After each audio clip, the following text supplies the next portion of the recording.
Hello and welcome back to the Crypto Talk Now Network station. On today's show, we're going to get into some key things. And basically speaking, to start off the headlines, we're going to start off with some recent news about a particular act. Yes, an actual House bill that passed. On top of that, $300,000 per BTC. Is it actually achievable, or is that all pie in the sky? Oh boy, how about this one for a whopper? Satoshi Nakamoto, is he really Craig Wright? Well, according to David Schwartz of Ripple, doesn't seem to be the case. Does that mean that Max and everybody else is going to dump their freaking BSV? And let's put the brakes on that one. I don't think so. At least I'm not going to do that. And on top of that, the Jasmy outline. You guys have been expecting that video about the whole thing of scalability. Is that ever going to happen? How about it happens on the live show? Because if anything, when I went to record it, it didn't record some key things. And I was like, oh my goodness. Well, at least on this platform, I'll record the whole thing. So if you're tuned in tonight, you want some Jasmy, you want to see if it can scale, the answer is yes. I also want to give a shout out to Jesse of Keeping It Real Finance, KIR, for some of his research from over a year ago that provided us some of this info about scalability. All right. Glad to be here with you guys. Please smash that like. It's going to be a great show, and we'll get into some other key findings that we have for you tonight in regards to Crypto John's report about Binance in Japan. We're going to share that in a bit. Please smash that like. Let's start off with the comments. And the first comment of the day comes from the one, the only, Brittany. She says, hi. Glad to have you here, Brittany. Welcome back. Boom, right at you. Edward Vincent's in the house. He is now known as Squidward. Squidward, welcome. Glad to have you here, sir. Tim Shea, the one only. He says, hey. Glad to have you here, Mr. Tim Shea, who says, hey, but doesn't spray from far away. All right. On top of that, we also got the one, the only, JC the man. But did I forget to say that Tim Shea is the mayor of crypto? The crypto commissioner representing the 589th district of the XRP Army? Almost forgot. But anyway, glad to have you. JC the man, give him a follow. Glad to have you back. He's always flexing and pointing to his brain. Thanks for being here, Josh. Appreciate you, man. Miguel is back. Hola, ¿cómo estás, Miguel? Hopefully you're doing well. He says, hey, hey, hey. All right, cool stuff, man. We're also going to welcome the one, the only, and if you're asleep, you need to wake up, and that is Boomer Effin' Sooner. Yes, the one, the only, Mr. Boomer Effin' Sooner. Thank you for being here, Mr. Boomer Effin' Sooner. No other station, channel is going to welcome a guy by the name of Boomer Effin' Sooner, like me, over here at CTN. Possibly Larry in the past, but I don't know. All right. How about that XLM on fire? Yeah, all the X's, right? Always consistently doing well. I agree. It's cool stuff. Let's welcome also back the one and only Brian Riley. We got quite a bit of Brian's here. So shout out to Brian Riley. He says, hi, guys. Glad to have you back, Brian. Here's a dab from, I don't know. You want to call us the metaverse? We can call it whatever you want. Well, I thought that was your studio, Max. Well, anyway. All right, let's go further down. Learn and Evolve is back. Glad to have you back. Generational Wealth Talk Now. Yep, that is guess you could say the theme for the most part. May not seem like it's the theme, but I decided to run with it. All right. XLM at the moment. All right, let's see what's going on with XLM at the moment. Pull up the 1 hour chart. Ooh, XLM at the moment. He is correct. Correctamundo. Shout out to the one and only Boomer Sooner. Let's see what's going on with XLM. So, as you guys can see right here, here's what's going on with XLM. And basically speaking, it is doing some things on that 1 hour chart. Up 4.72%, 24-hour chart, 7.56%. Not so much on the 7-day. Another all-honorable mention is another one that we cover here quite often is Casper. And earlier, before Boomer F and Sooner mentioned this, Casper was, I believe, the top performer. All right, so cool stuff from both of these that we cover. And I also want to give a shout out to like guys like Coochie Boy, some of you guys that hold this particular asset. Here at CTN, we don't talk about meme tokens too often, but you know what? We do recognize some. I want to report on not just some of these other ones, but Doge Chain. I sent a message to Coochie Boy. I sent a message to Mike Cornwell, aka Elon Musk, about Dogecoin. Dogecoin.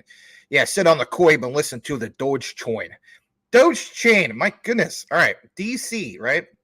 Earlier today. It was like I think on the week it was like over 80%. It was like 60%, like maybe about 5 or 6 hours ago, right? Some people taking profits. But earlier today, if you went and looked at the chart, there was like this super god candle on the 1 hour. It was up over 45%. It was crazy. I had to give Mike Cornwell a call. Anyway, stuff like that, not too shabby, right? I mean, it's meme token, but nonetheless, I mean, people recognize the opportunity and they swap for other blue chips and so on. If that's you, cool. If not, I don't know. Just thought I'd give that the honorable mention. Of course, another one, XDC. I do see it's really, really doing well, still in the top 50. All right, let's get back into the comments. Please smash that like. Let's see how we're doing on the likes. Currently speaking, how are we doing on the likes? Let me jump into that. We have 20 likes, 37 people watching, which is cool, but we need some more likes to get this out to a broader base. All right, let's kick it back to what we have in the comments. Let me just fix this real quick. We'll keep this chart up instead. All right. Crypto John is in the house. He says, what up, Max? Or what is up, Max? Good to see you. Good to see you too, Crypto John. Here in a moment, roughly, I don't know, maybe about 5 or 10 minutes, we're going to share a key thing that I thought was just spot on from Crypto John. And that was his video today about the whole way he looks at the situation with Binance, Jasmy, and so on. I think he's 100% spot on. I was like, you know what? Why try to recreate my own spiel on it? Great member of the Jasmy community, obviously crypto, doing his thing, other things that we cover as well, Crypto John. So we will feature that. I think most of you guys are following Crypto John anyway, but if you're not, give him a follow over at Crypto John. All right, the one, the only, Elon Musk is in the house. And on top of that, we have Orb, which is Brian Dowie. Welcome back, Brian Dowie. I would say, is this the mud butt you're looking for? Lionel Richie. But anyway, some newcomers are like, what? All right, let's go further down. Wayne Side is also in the house. Dude finally broke down. It got into Jasmy. Nice. It's all your guys' fault. Wish me luck. Sirs up. Yeah, absolutely. Utah, get me two. Two, Utah. Two. All right. Let's also welcome XXI Gaming in the house. Speaking of, glad to have you, XXI, though. But speaking of the one and only Mentalect, he's back. He wasn't here yesterday, but he's back today. Hello, is it Candlestick Maker, a.k.a. Mentalect we're looking for? Lionel Richie. Thank you for being here, Mr. Mentalect. All right. Going a few more down. Let's see if you guys got any specific questions or comments. And if not, we will kick it into the outline. The Ghost, a.k.a. John Francis, Jasmy Project, 17, not selling one until it hits that. Wow. That's more than just having diamond hands, man. That's like having a diamond mind or something. I don't know. Diamond mind. And just holding or something. I don't know. Anyway. Tim Shea represent the 589th. Robert Brewer's back. Welcome back. Glad to have you, Robert Brewer. Let's welcome a few more of you guys. Maddie B is also in the house. Good evening to all. We're just going to kick it into just a few more comments and get into the outline. Crypto Smooth, Maximilian, and the CTN family. What up, though? Sounds like Method Man, Maximilian Metcal, right? Crypto John, I saw that you're a Nas fan. Heck yeah, man. If that's the case, you love some good hip hop, man. And that right there gives me I have more respect for you now. Anyway. All right. Menelec says in the next 36 hours, do you believe the alt market will rip? There's some things brewing, and I think some people would basically agree with you on that one, Menelec. All right, let's see here. Wayne Side says he's at Huntington Beach is hosting the Surfing USA Open Contest this weekend. Come on by. Oh, that sounds cool. My cousin Stephanie lives in Huntington Beach, and she actually has a house there. She made her fortune with FX trading. Anyway, all right, let's see. Let's go further down. Stump Rider in the house. Hey, Max, the CTM fam. Damn, XLM took a quick pull up. Yeah, it did. All right. Crypto John hit a home run bashing Binance CZ Pro flood of Jasmy. Yeah, we'll get into that in a bit as well. All right. XLM will be 19 by 2025. I mean, that's nice, but I'm holding my XLM longer than that. Also want to welcome GS is in the house. Monica is in the house. Welcome back, Monica. Who else is up in the house? Crypto Homes 777. You remind me of this nerd that used to call me that. I mean, I'm a nerd myself, but I mean, who is this guy? Oh God, that really bugs me now. How he would say my name. Oh, I know who he is. His name is Brian. He's a different Brian. Brian Hovey. This guy that used to be in my gaming group. He would always, every time I come on Discord, he would be like, or TeamSpeak back in the day, he'd be like, Maximus. I'm like, oh my God. All right, let's go further down. And how about this? I heard the charges against SBF have been dropped. Yeah, gotta like how that works, right? Being above the law, technically speaking. Crypto John Max, are you taking profits this bull run or holding more till like 2030? I'm taking profits, and here's the thing, guys. I'm gonna say this a few times. My strategy, and please, by all means, have your own strategy. Just because you see a content creator / influencer say, hey, this is what I'm going to do, doesn't mean you do it. You got to have a plan for yourself, okay? So for my plan, because I'm well diversified into about roughly 50 different cryptos, out of those 50, there's only about, as you guys know, maybe 3 or 4, okay? Let's just be real, right? XRP, XLM, QNT, okay? And on those 3, I might stay married to them. Now, that sounds very unpopular from a content creator, so stating basically don't marry your crypto, right? There is some exceptions. So for me, those might be the ones I marry. And like diamond, you guys talk about diamond hand. I diamond hand the living hell out of those, because the way I look at it is just like the name of the show, generational wealth, right? So those are the ones that I just hold on for like the longest time. Now, why would I do that? Because again, I'm well diversified. And what I mean is I see new all-time highs happening for like what's newly tagged here, Filecoin. In the thumbnail, if you were wondering what one did Filecoin replace, and I know you guys want it to be Casper, and it will be soon. I just got to, find my right position, and then I'll start covering it on a norm, because I think Casper is great. Totally convinced on that. But Filecoin replaced the Cypherium coin. And I was like, I'm not going to talk about generational wealth and how Cypherium there. If you own Cypherium like myself, okay, great. But, Cypherium made a big deal about FedNow. Look how that worked, okay? Anyway, well, Max, you're a hypocrite. You said that all this needs to be implemented and the utility being used, that's not fair. Okay, fair enough, all right? But, they were, especially Sky Gal, all gung-ho about FedNow. Anyway, so yes, Crypto John, I am going to be taking profits. And if anything, I don't know if it necessarily makes me, multi-millionaire status, but based off of the math on some of the things I've done, I either will be like 750,000 or I'll be like right at millionaire. After the taxes, though, I don't know. I have to reevaluate that, but I'll be more than fine with that. Nobody's, like at the end of the day, nobody's going to be complaining about that. I'm not going to be complaining about that. But at the same time, there will be other assets that later on down the road, I feel as though are going to earn me these yields. And especially with some of the bullish news that we got today in regards to some of these, bills that actually passed and, becoming law. That's awesome. So if I didn't get a chance to welcome everybody, it's all right. I'm going to use Crypto John's comment as a bookmark. We are now going to kick it into the outline. Please smash that like. If you haven't done so already, I'm just double checking the other screen, making sure I didn't leave out anybody. Selmo Flood is in the house. Glad to have you here, Selmo Flood.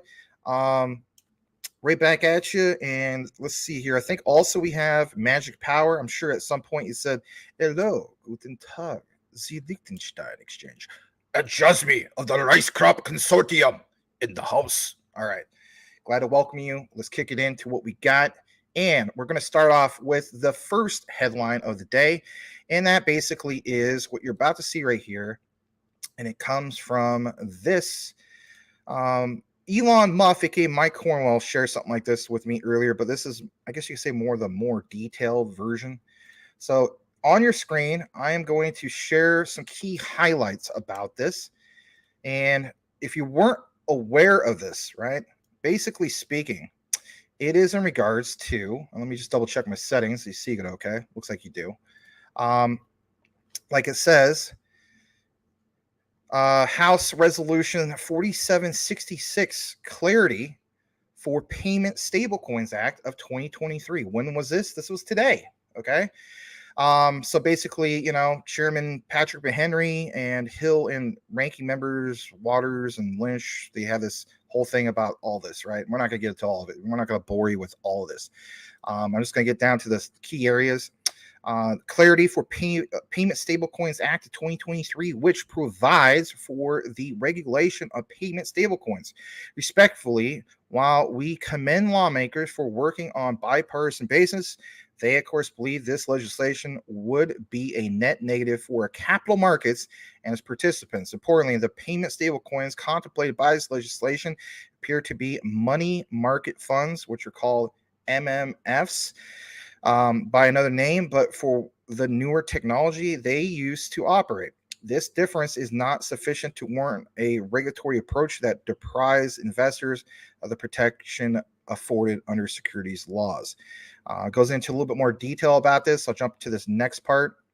And basically, I do want to read this real quick. It says, basically speaking, that House Resolution 4766 would create a federal definition basically for these products. Look what's quoted here.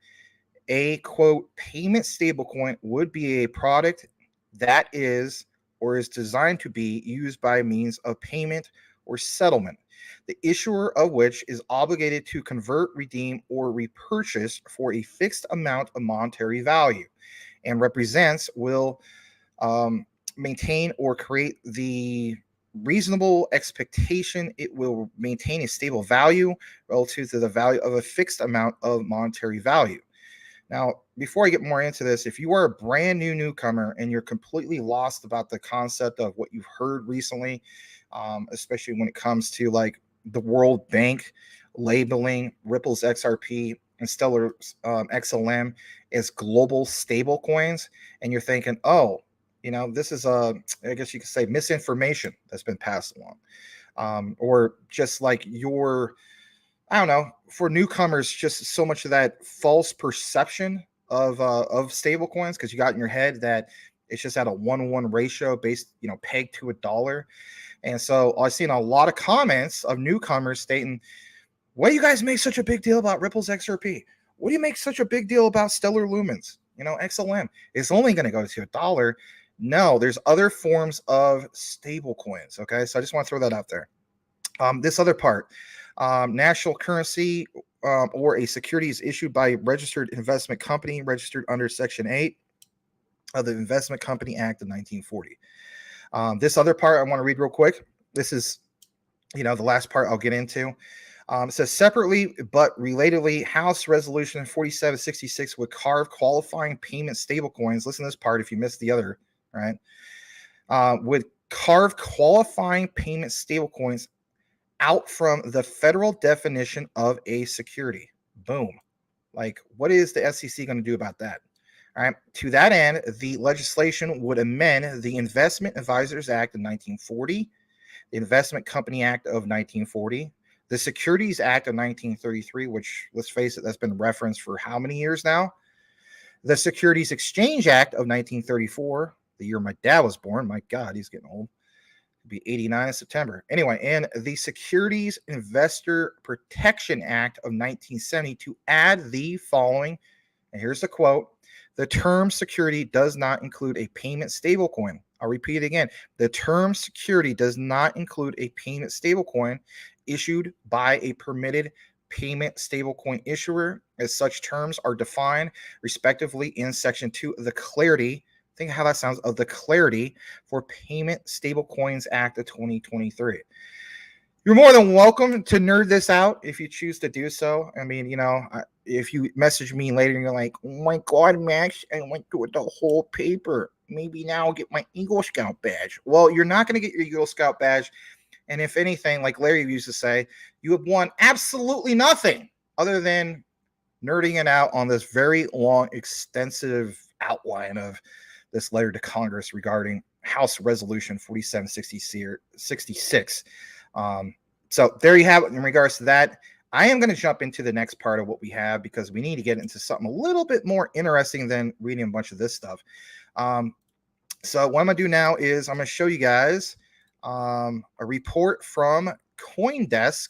And then after that, we'll get into some of the Jasmy coverage that we have and so on. Share a little bit of Crypto John. Sure, of course, my deep dive. I'm doing on the live, believe it or not. So, yeah, we're going to be squashing some FUD about misinformation when it comes to, some of the guys, not necessarily you guys, but just people in general stating that, I never want to get involved with Jasmy. They don't have a real great scope of things for this so-called Society 5.0. It's not scalable. You know how many times I've heard that? Jasmy's not scalable. Let's squash that FUD. Jasmy is scalable. We will go ahead and verify it by showing some real solid sources. So if you're wanting to hear more about that, please smash that like. Let's jump into a little bit more of what we have, starting with the mainstream news and then kick it over to the community-driven news. Here it is from the one and only CoinDesk. And as you can see right here, they have a big announcement. Doesn't this sound like, is Brad Garlinghouse would say, cuckoo for Cocoa Puffs? Well, hear me out on this, right? So they posted this today. Bitcoin may reach 300,000 by 2028 halving. All right. Well, we know that the halving basically starts April of next year, 2024. But yeah, it says a 1.6 billion asset manager, the Morgan Creek Capital Management founder, expects Bitcoin to catch up to gold's valuation. This is a very long, I should say very long. It's 11 minutes. I'm not going to really play it, but I'm going to give you the gist of what was mentioned here. So this guy, his name is Yusko, made the prediction of this 300,000 BTC while comparing Bitcoin to gold. Okay, that's the bottom line. States gold is not portable or divisible, whereas Bitcoin, as in BTC, is. CEO of the $1.6 billion asset management firm explained, quote, Bitcoin fixes both of these issues and is equally scarce. Yusko added, making the case that the digital asset could eventually catch up to the precious metals valuation. Now, before we get more into this, right, because you guys know that we're going to do a Jasmy outline, I will state this. If you're really worried about your Jasmy ever hitting $1 and we hit 300,000 a BTC, yeah, you could pretty much take that one to the bank if that was the case, if you're wondering about going to at least $1 and so on and you're really sweating it. Because we know that, for instance, Jasmy and a lot of other altcoins run in correlation. But of course, there's the other debate, which is, well, we're coming up on altcoin season. Okay, I understand that. But keep in mind, if this thing goes to 300K, that in itself, I mean, come on, guys. I mean, let's be real about it, right? You're really going to sweat a $1 Jasmy? I'd be much more worried about prices significantly higher than that. I'm just going to throw that out there. Obviously, Ethereum would be worth a hell of a lot too. All right, look at this quote real quick, right?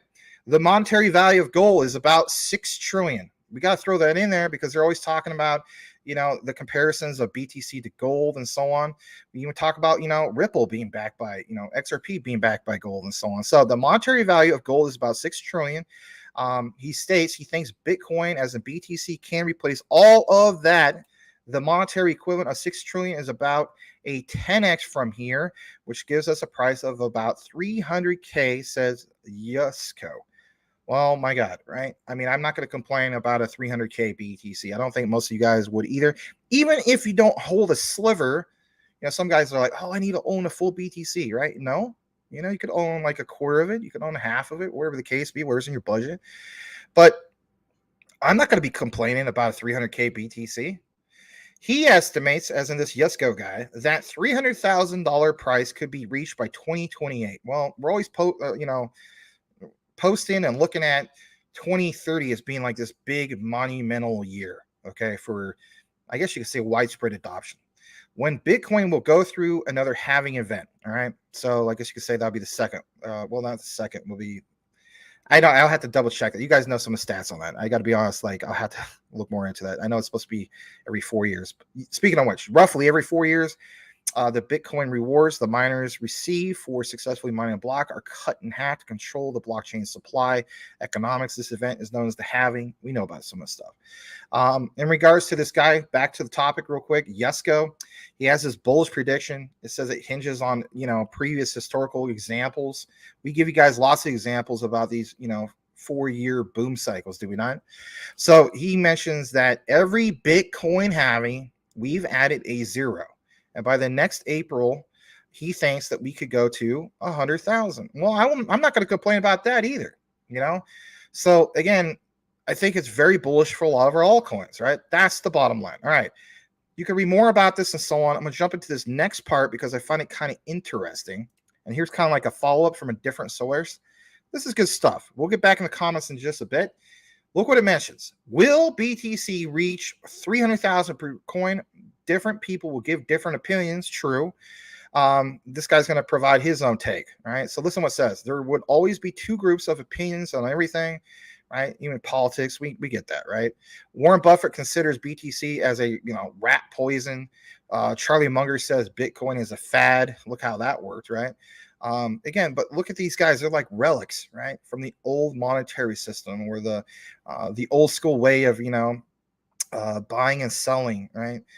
Stocks are literally what, guys? They're securities. Okay, so there's more about this. It says, it gives you all these examples about reserve gas, oil, all this stuff diminishing, how we were losing our dominance in the world with the dollar and so on. But it says, don't be surprised that many are waiting for Tesla's failure, including Bill Gates. I mean, come on. Remember when we saw Bill Gates a while back? I can't remember if it was a year ago or so. He met with Elon Musk. No, not Elon Musk. Elon Musk. And basically, to put it bluntly, Elon Musk, said to him, hey, are you still shorting Tesla stock? And, basically Bill Gates was, yeah, like I am, or unfortunately I am. Oh, unfortunately I am, please.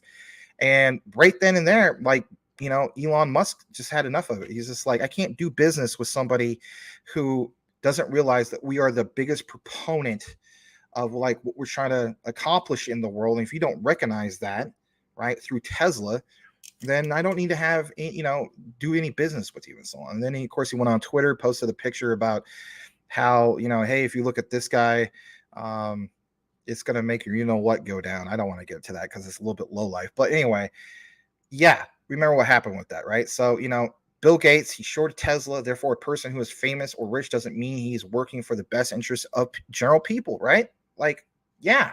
All right. I want to get into this real quick. And it mentions that some key stats, right? And we'll get into the next thing. Currently, approximately 19 million Bitcoins are in circulation. According to the protocol, there will be a total of 21 million BTCs. If this coin reaches 300,000 tokens, let's just hear this. This is a good breakdown. The total market cap of Bitcoin would be 21 million times 300,000, which equals 6.3 trillion. Now, for the newcomers, if you ever, if you didn't know, BTC at the height of last, bull market, at the very height of it, went to 69K. And In itself, I believe it was worth 1.8 trillion market cap. I could be slightly off, but it was up in the trillions easily. Okay. So Bitcoin reached could it reach basically 6.3 trillion market? Let's examine this real quick. Here's some stats that you can't dismiss. The United States GDP, as in gross domestic product, right, is approximately 21 trillion. China's GDP is 14 trillion, and the world's cumulative GDP is around 87 trillion. Gold, because we were talking about that earlier, the most popular precious metal has a market cap of 11 trillion. Another precious metal, silver, has a market cap of 1.5 trillion. Now listen to this, because we're back on the topic of the 300K BTC, because every now and then there's some crazy price predictions, right? Well, you're the king of crazy price predictions, Max. You said Q&T would be the first $1 million coin by 2030. I still believe that.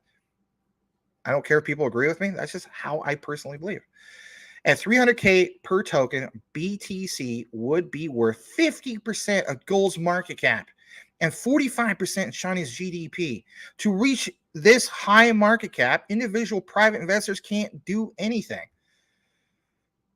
Or can they? It says we need investment from big investment funds, pension funds, various governments, and the top 1% wealthy elites for this high market cap. What do you already see what's going on within the last month or two? Do you not see Larry Fink on some of his comments in regards to BlackRock's position? Do you not see the position of even Fidelity and Vanguard and some of these other great big ones?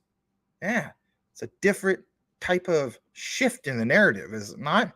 The top 1%, the rich in the US, right, who want to form even more generational wealth. We're trying to achieve generational wealth. There is a saying, the rich want to get richer, right? But you know what? Just because we've been poor doesn't mean that we can't accomplish this either. There's never been any other time in history, right, that the peasant class, if you will, can literally seize the opportunity, and it's mainly due to one major proponent, and that is the abundance of information that's at your disposal. We don't live in a time anymore where you have to go to an Ivy League school to get a superb elite education to be somebody in this world and have that generational wealth. You have the most richest abundance of information known to man. You want to learn to become a mechanic without even going to mechanic school? You can learn to become a mechanic. You want to learn about blockchain technology, DLT, all this stuff, it's at your disposal. Hence why we call these shows, do your own research. Yeah, you do it with me, but you want to know something else? I love this community we have, CTN, because we have a lot of people who will tag things and share it. We're a community of researchers who share content. Smash the like, not just for this channel, smash this like for being part of this community. This community has been around for a while now, and I'm so glad to be here with you guys every day for the most part, bringing you guys some of this knowledge. It says, on the contrary, the bottom 50% of population in the U.S. has a 2 trillion net worth, or 1.9% of the total USA wealth. Moreover, the top 10% of rich people hold 88% of all the stocks and the bonds of the USA's equity market. The top 1% controls more than 2% equity than the bottom 50%. Think about that for a second.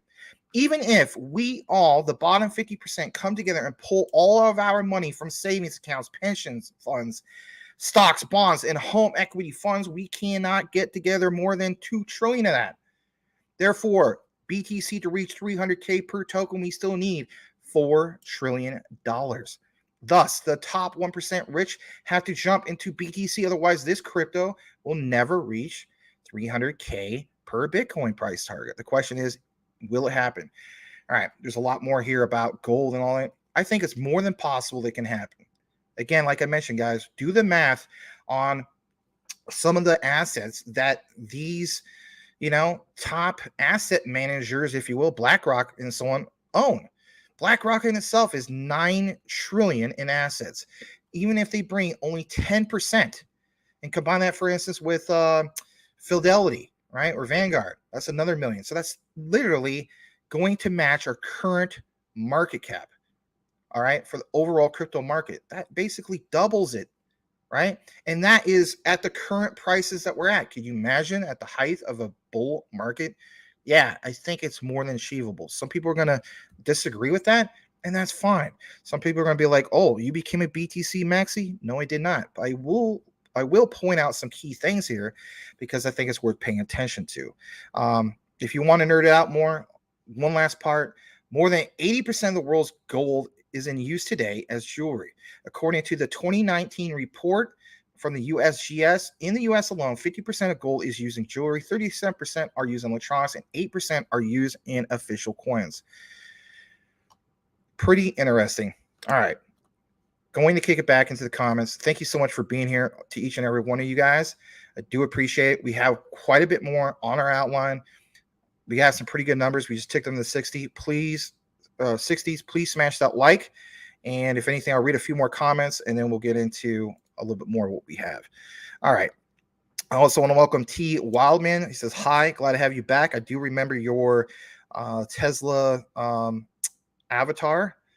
And let's see what else we got. We're going to go further down the comments, see if you guys got any specific things to mention. I'm going to double check these other screens, see if we're doing good. I think we are.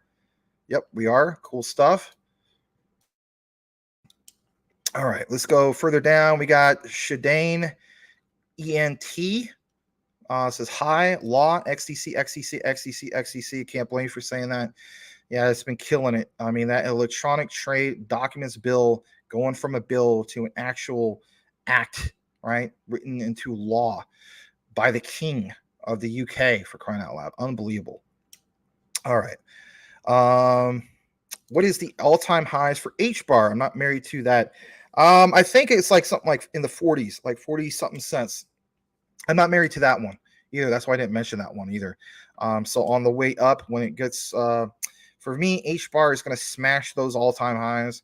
And if anything, I maybe do like 50% on my cash out for that one, but to each his own. H-bar is my number 5 of my top 5. All right, let's go further down, see what other questions you guys have. The Ghost says, my nephew has 102,000 stellar. Not too bad. That's awesome, man. That's more than not too bad. That is great. All right, so let's see what we have here. You guys are having a conversation about Rodney. That's okay. We got Edward Vincent saying hello to everybody. If I skipped anybody, I didn't mean to. Michael Montclair, I think I did skip you on accident. Sorry about that. Good to see you, Michael Montclair. Robert Sims, welcome back. It's been a while since I've seen you, Robert. Glad to have you back. On top of that, let's see if you guys got any other questions or so on. Michael Montclair says, still not feeling well, so I'm just listening. That's right. You said you had the flu, man. Are you starting to improve at all? Or are you still like, man, ugh? You probably, you already know, drink lots of water and stuff like that. But, it sucks being sick. I can relate to that in the past. All right. I think we're all going to dance Tim Shea in regards to Jasmy going to $1. I would agree. All right. Elon Muff, aka Crypto Mike, 300,000 is 10K on BTC, as 3.5 cents is to 10x to Jasmy. Great stuff from the Math Wizard, aka Mike Cornwell. Thank you so much, Mike. Magic Power says market capitalizations are always purely theoretical values. And let's see here. Patrick Collier. Yo. What's up, CTN fam? Professor Max. Thank you so much for being here, Patrick Collier. Just for the record, I know that you guys give me that title. I am not a professor in real life. If you didn't know this, little known fact, in order to be considered a professor, you have to have your doctorate in some kind of field of study. I'm not quite there yet. I have my master's, which means, like I'm an instructor. But I can never officially claim to be a professor, but with you guys call me Professor Crypto. So that's okay. I do appreciate the compliment, but I think I had like about a week ago, somebody asked me like, are you a real life professor? And I'm like, no, I'm not a real life professor, instructor. I'm also, I've done teaching. I've taught every grade level. I've done kindergarten through 8th grade. I've done high school, and then a little bit of college too. Instruction, subbing for college, I used to say. I've also done long-term subbing for college as well, but never had a chance to be an actual professor. At some point, maybe in the future, like after the utility run and so on, I may consider going back to school and becoming Dr. Stanley, if you will, for my master's. But it would have to have some kind of stipulation where I had a guaranteed contract or something like that to teach. At the professor level for a local college. But if it wasn't anything like that, it's just like extra student loan debt. And I'm so good on that, man. Like, student loan debt is no joke. I'm not complaining. I knew what I signed up for, but I mean, $100,000 of student loan debt is no fun. All right, let's go further down. Crypto John says XLM went up and then down because the team and or top wall sold 2%, circulating supply increased. Yeah, but another thing, keep in mind though, right? Even though that sounds kind of bad, 2 cents. I mean, come on, guys. Let's compare it to Ripple, right? I'm not flooding Ripple's XRP, but still Stellar has half the supply compared to Ripple's XRP. I still think both of them are great plays, great to hold both of them. But those will be the ones I pretty much marry for the most part. There are some exceptions. Don't get me wrong. Like maybe, I sell a good portion when the thing goes to like 1,500 a coin or something like that. But, I might not do that either. I mean, again, I'm not saying for everybody to be like, go out and buy, 50 different cryptos like what I did, right? If you want to focus and stack on certain ones of about 5 to 10, hey, do what you got to do. Have a plan, right? But for me, it's like, yes, this helps me because the way I look at like even on my Filecoin, for that to go to new all-time highs, and I believe it's going to smash those new all-time highs or previous all-time highs, that's like $250,000 right now from what I'm holding, and I'm not complaining about that either. Combine that with about 2 or 3 others that I feel very bullish on. Again, like the way I look at it is I'll more than achieve some of my goals, and some of you guys, I think you're in the same boat when it comes to that. All right, Magic Power says when gold ETF went through, gold quintupled, excuse me. Afterwards, 5x. What will BTC do? That's a great point, Magic Power. Thank you for that, man. Mr. In the house. Thank you for being here. Samo Fuzz says generational wealth and financial freedom for me is setting up my grandkids and their kids and leaving it to them to live comfortable in life is gone. Man, Samo, I just want to state, man, that's beautiful. That's absolutely beautiful that you look at it that way. And I think, if anything, I think that's the way a lot of us should look at it. We don't ever want to see our kids, grandkids, generations to come for hundreds of years. I mean, we don't know if the world's going to be around, but we got to assume that it is, right? We can't just assume it's not. So why not seize this opportunity? There's other content creators that talk about, the fourth industrial revolution. Heck, how about this? Not even content creators. Jasmy even talks about the fourth industrial revolution, right? So all the previous ones, think about like who came out of these, right? The Rockefellers and the Carnegies and you name it, right? Some big names.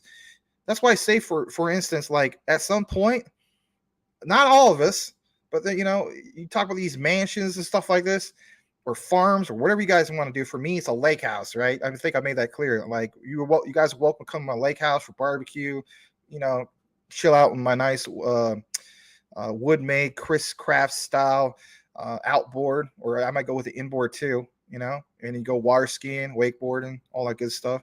But whatever the case be, I think there's at least one of us is going to have a statue. Somebody's going to be like, here's great grandpa Selmo Flood. I mean, great grandpa Carter, right?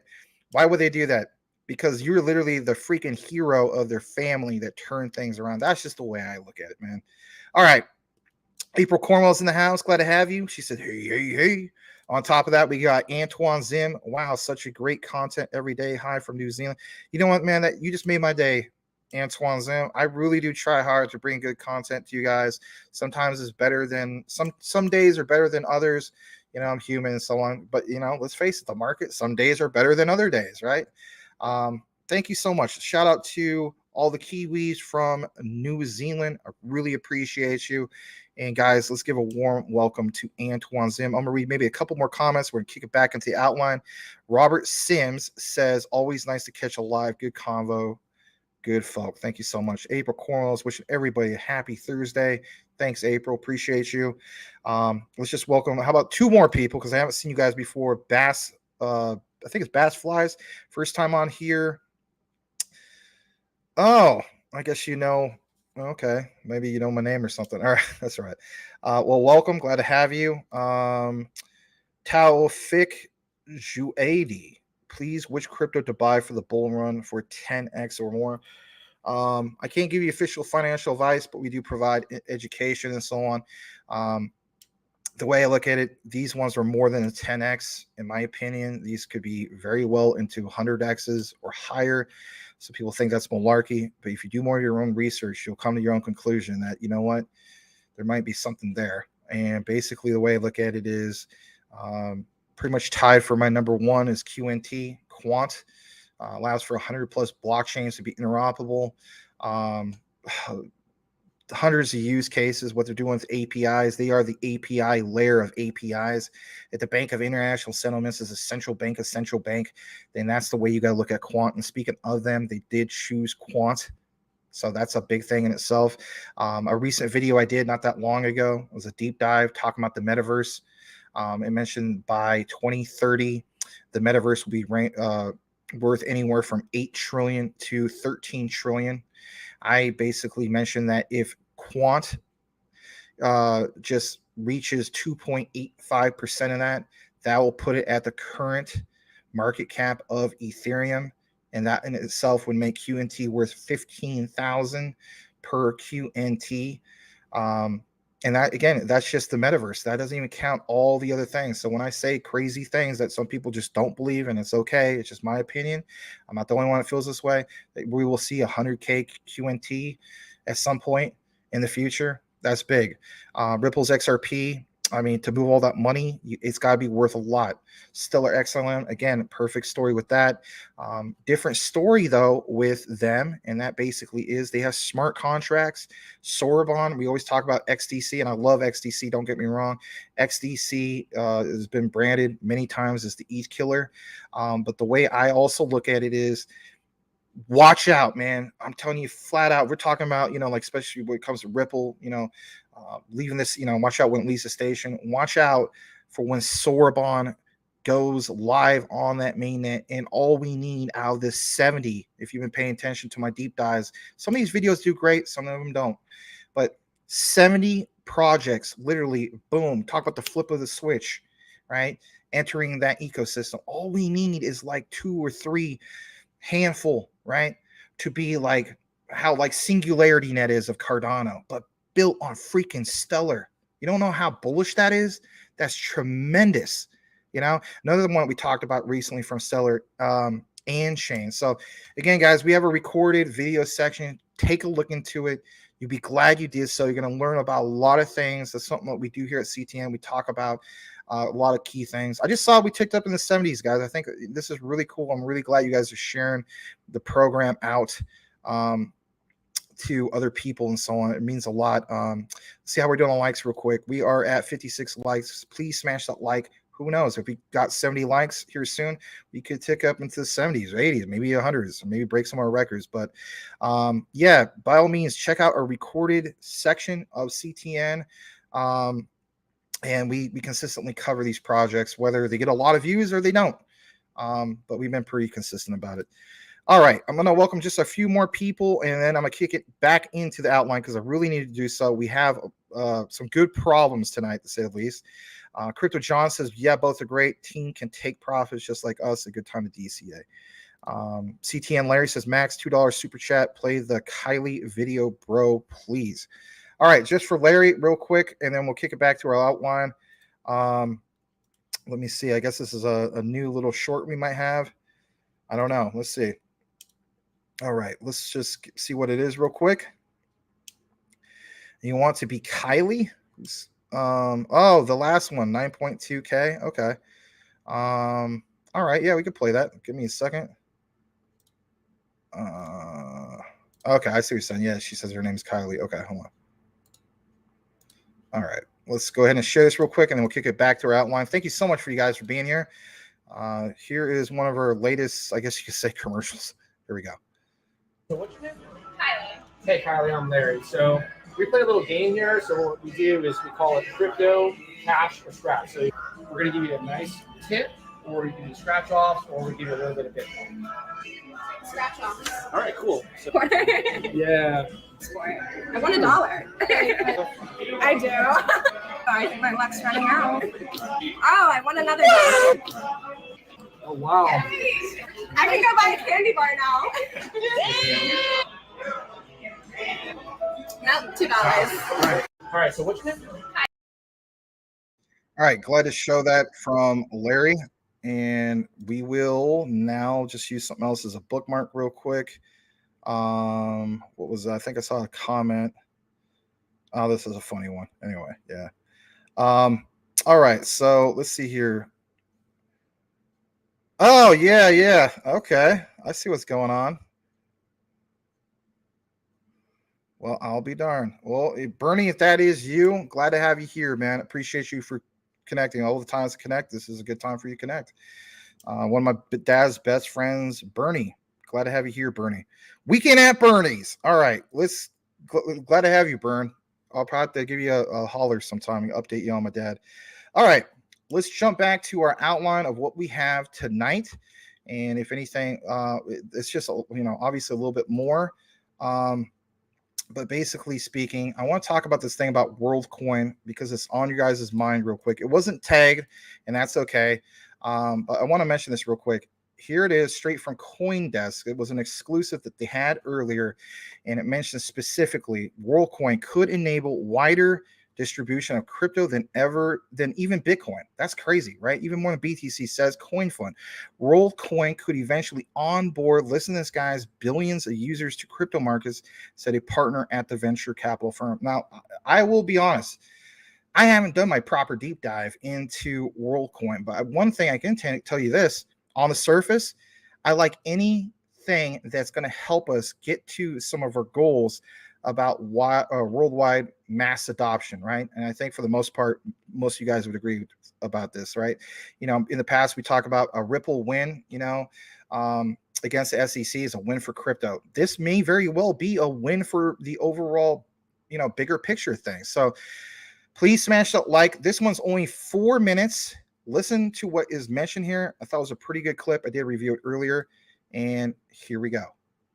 Worldcoin could help onboard billions of users into the crypto economy. That's the thesis from CoinFund and OpenAI CEO Sam Altman's crypto project. Joining us now to discuss is CoinFund CEO and founder Jake Bruckman. Welcome to the show, Jake.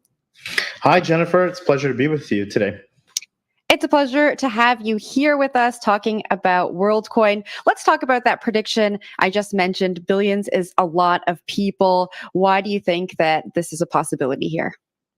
I think that Worldcoin's, what attracted CoinFund to was Worldcoin's large global vision and Web3 focused technology and values. And one of the core propositions of Worldcoin is to build a system that can create a distribution of a cryptocurrency that's even wider, around the world than Bitcoin's is today. And what we see this week as Worldcoin has officially launched, it's out there in 35 countries. Sam Altman tweeted yesterday that one person every 8 seconds is signing up, so that's about 11,000 people a day. And the digital assets have also had a strong showing. Most of the time staying above a 20 billion FDV this week. Now, Worldcoin, the token, is not available in the US. We've heard about some other countries, looking into the project since its launch. Does that worry you as an investor? It doesn't. I think that we'll definitely get around to the U.S. In terms of the distribution. As you know, there's a regulatory environment in the U.S. right now that is being figured out. But overall, we're pretty bullish that Worldcoin will be very widely distributed. Now, CoinFund was actually one of Worldcoin's early backers. The investment happened back in 2021. Talk to us about why the early support. Yeah, I mean, I think at CoinFund, this is what we try to do: is we try to be early to, decentralization theses and technologies. And one of the things that we saw early in Worldcoin is just this incredibly robust solution to one of the key problems in decentralization technology. And of course, I'm referring to the idea of Sybil resistance, or the idea that decentralized systems can now have guarantees that certain wallets belong to a single human. Now, the use cases that this creates are widespread and far-reaching. I think we can now have voting systems in the blockchain space that are one person, one vote. We can have wider token distributions. We can have fair airdrops. We could start to build, very robust reputation systems. And just thinking about all the activity around Twitter recently, there's one really obvious solution to protecting people from bots, and that's proof of humanity, which is what Worldcoin provides. So across these use cases, we're just very excited about Worldcoin's future. We often hear about investors, VCs investing in the people and not necessarily the project. Is this a bet on Worldcoin, or is it a bet on Sam Altman, given everything else he's doing, especially in AI? I have to say it's a little bit of both, but what's definitely been true is that the Worldcoin team are just an incredible all-star team. They created a piece of hardware that is completely custom, unrivaled, and is really a brand new piece of technology in the world. And most of that, of course, was done kind of internally by the team, and just these folks ship so effectively and so well. They should be really proud of the 3 years of work that they've put in here. All right, Jake, we got to leave it there. I look forward to talking to you more about your investments on future shows. Thanks for joining us. Thank you, Jennifer. That was CoinFund CEO and founder Jake Bruckman. All right. Thank you so much from CoinDesk for that little piece that they had. If you guys can, please welcome Bernie. Again, like I mentioned, this is one of my dad's best friends, and it's quite the honor to have him tune into the show. Thank you so much for being here, Bern. Glad to have you here. Please give him that warm welcome. I also want to welcome GG, who is also here. Harlem Stuntman, welcome back. Glad to have you. Yeah, that was funny last night, was it not? About the fried chicken and foot massage. That was good stuff. All right. Antoine Zim, I want my salary in QNT and BTC. Sounds pretty nice to me. All right. You can get Worldcoin on KuCoin. I wasn't aware of that. Interesting. Soma Flood says mass adoption tactics with that Worldcoin is kind of scary, just in your opinion. Yeah, again, I'm just going on what's on the surface. I mean, obviously, if I take more of my proper deep dive, I might learn some more things. You may know more about Worldcoin than I do, and that's fine. Cody Marsh says, Jasmy. Let's welcome Cody Marsh as well. All right. Oh, it's on crypto.com. That's good. Let's go ahead and bookmark this. I'm double check the other screen, making sure we're all caught up. I think we are for the most part. If I skipped anybody, it's not on purpose. Thank you so much for being here. I'm going to turn on a few more banners for station identification and brand awareness. Please give me a follow over on Twitter, now referred to as X, over at DPG Maximus. I'm trying to hit my goal of 2,000 followers on that platform. We are about close to ticking up to 13,005 on this one, so not too shabby. All thanks to you guys who follow us continuously. All right, so before we kick it into tonight's deep dive in regards to Jasmy, is there real true scalability? Let's give a shout out to the one and only Crypto John, and I thought he knocked it out of the park on his statements in regards to Jasmy and Binance. And I thought, why try to recreate the wheel? He obviously watches their show. He is a great proponent and ambassador, in my opinion, unofficially, of Jasmy. Let's kick it over to what Crypto John has in regards to his perspective. And some of you guys probably saw this video earlier today, and that's okay. Nothing wrong with resharing it. But the name of it is called Jasmy Investors. You are not going to believe what is happening right now. And I'm going to put up on the screen for you to see it. I'm just going to have to turn off a couple things real quick again. My bad.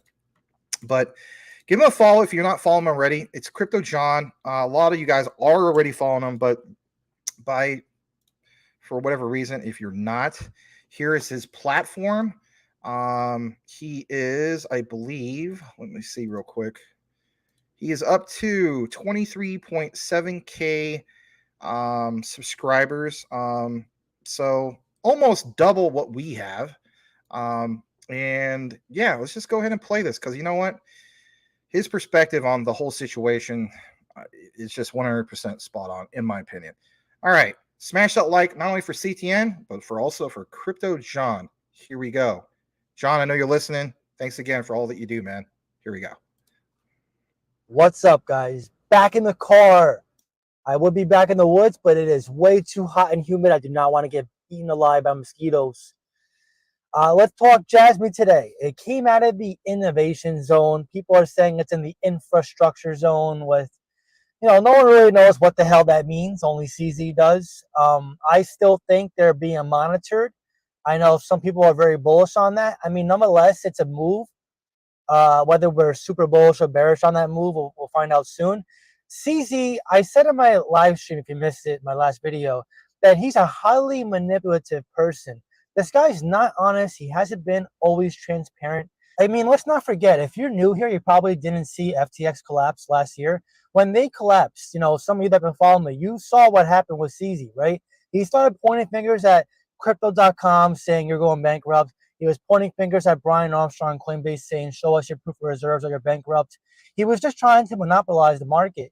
And it's funny because the same time he put Jasmy in the innovation zone and wasn't really transparent as to why he did it, they just happened to come out with their own company called BNB Greenfield, which is also in the Web3 space. And if you look at it closely, has the same or very similar utility to Jasmy. So do you really think that move was because they're not innovative? Highly doubt it. He's trying to monopolize and destroy the competition. Guys, I said it before, I'll say it again. Highly shady, manipulative market. This guy was pointing fingers, just laughing at exchanges going down, trying to take over the market. And then when we saw Jasmy get put in the innovation zone, retail ate this up and we're just telling everyone left and right, oh, Jasmy, it's a scam, it's a rug pull. It's going there because it's going to zero. And it's just all this FUD. I still hold my Jasmy. It did not lose any conviction whatsoever in it. I still believe in it. CZ is trying to strengthen his connections in Japan. I'm going to read you guys an article. So this guy, he wants Japan on board. He's going to be in Japan's market. So it's kind of ironic and funny to me that he naturally suppressed Jasmy, brought the price way down because for those who don't know, Jasmy was almost a penny before it got put in the innovation zone, then tanked. He did this right when BNB Greenfield, the company, was launched. And now he's all of a sudden moving it to a different zone, but is also not being transparent about what's the move for. So I'm going to read you guys some articles and then give you guys some feedback on what I think is going to happen. Binance to re-enter Japan in August, 2 years after a regulator's warning. The return was made possible by Binance's purchase of regulated crypto exchange Sakura Exchange Bitcoin last November. Binance, the largest crypto exchange by trading volume, plans to introduce its full service in Japan, how ironic, in August, CEO CZ said Tuesday. The exchange is returning to the country 2 years after receiving a warning from the FSA that it was operating without permission.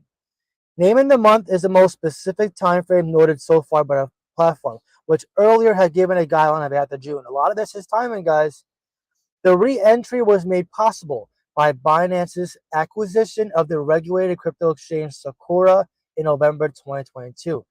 Existing services will be terminated on May 31st, and a new service under the provisional name Binance Japan will launch, is said at the time. Let's keep reading. It's fantastic to see Japan being a leader in the Web3 regulatory environment. And I think it's an example for the rest of the world to follow, CZ said. How ironic. He loves Web3, he loves Japan, yet puts their most compliant, regulated, and first crypto in the innovation zone. Well said, ZZ. Very transparent. And to that end, Binance is extremely happy to be able to participate in the Japanese market again. Oh my God, I can't even read this anymore. And now we're back on Twitter, back on social media. Jasmy US, an update on Binance Japan, which should begin in August. CZ believes Japan is leading the way with Web3 and pro-crypto policies this year that reversed the 2017 ban. CZ, now this is not in English, so I'm not going to play a video. Binance is making a comeback to the Japanese market with its localized exchange launching this August. Isn't it ironic, right? This came out 2 days ago, and Jasmy was just put in a different zone about 2 days ago. Oh my God, the timing. Is it random? No, guys, this is what I mean. The timing is not random. As soon as he became bullish on Japan, being pro-crypto friendly, and now with an exchange coming, now he's putting Jasmy back. It's very likely Jasmy's going to be back on Binance's regular zone again, and we're going to probably see a pump. Now, obviously, I don't have a crystal ball, but look at this. He's literally telling you guys, not even with words, but his actions on how he sees the Japanese market. Jasmy is Japan's crypto, right? I know their slogan, Bitcoin of Japan, is stupid. I totally get it. I'm not here to debate that. But this is what I mean. Japan being on board with crypto was huge. Jasmy was once suppressed because Japan itself had strict regulations. Once they loosened regulations, Jasmy pumped. And then as soon as it pumped, you saw CZ come out with a different company competing with Jasmy before he made this move for this exchange in Japan, put it in the innovation zone. What happened? Jasmy tanked. His company got more exposure because now the people that were using Binance could only invest into that company because they didn't want to take the gamble with Jasmy. And now look at this again. Jasmy gets put in the infrastructure zone, and now ZZ's bullish on Japan. Manipulation. Believe what you want to believe, though. By the way, this is what I was talking about when I mentioned BNB Greenfield. Look at this. A decentralized data storage system. What is Jasmy? Decentralized data storage with their personal lockers, their data lockers. Does this sound familiar? BNB chain. Does this sound familiar, guys? Store, exchange, and own data. Wow, what a surprising concept. To create a new data economy within the BNB chain ecosystem. Not Japan. Key features: storage flexibility, data configuration, native smart contract ecosystem. I'm telling you guys, look, this is why you got to look deeper, right? It's very easy to find rumors, run with it, tell someone else, and next thing you know, it's like, oh, the rumor's fact and everyone's going to zero. This is what I mean, guys. Look deeper. Back on the camera. Now, as I was saying, and if you're wondering why I put XRP in a thumbnail, it's because this is what I mean. Jasmy's being suppressed like XRP was for years. The SEC knew they were going to lose a battle to XRP and Ripple, knew it was going to take some time, but what did it do for the SEC? What did it do for people that wanted to see crypto fail? It gave them time. It gave them years. It gave them suppression in price. They were able to buy in cheaper. What did Jasmy do to these same people that suppressed the price? Easier price entry, the bottom. Listen, guys, I am not here to debate you and say, whatever, Jasmy, if you're bullish or bearish on it, you do you. I am not here to change your opinion. I'm just telling you guys, like, manipulation is here in this market. Suppression is here in this market. It's not going anywhere. You got to do your own research and due diligence. If all this sounds random to you, that's on you. I take a look at all these articles, these news I'm seeing, what CC has been saying, what he's been doing, what his actions signify, and I really think there's something else going on behind the scenes. I do not think all this is random. I don't think the timing is random. I am very skeptic. I'm very well aware of what's going on, and I will not be surprised if we start seeing more revelations come in the near future. Anyways, just want to make this quick video to update you guys on Jasmy. I did get some questions on my live stream and other videos about it, how I felt about it. I am still holding it, still bullish, still like it. I might even DCA further into it at some point in the near future. And if you yourself want to reach out to me, talk to me, join my Patreon and Discord, and be a part of a like-minded support group, see what cryptos I'm buying, selling, trading. I drop my alerts pretty frequently on there. I just dropped one today. So if you guys are interested, I'll leave a link in the pinned comments down below and also the description. Would love to see you there. Either way, I just want to give a quick shout out to Crypto Archie. I'm sorry I missed your super chat. I'm still a newbie to stream. All right, I always share that, but that guy's not on this one. So, but nonetheless, thank you so much to Crypto John. Please give him a follow. Most of you guys obviously are giving him a follow. Like I mentioned earlier, John is spot on what happened. I do feel as though it was a perfect case of manipulation.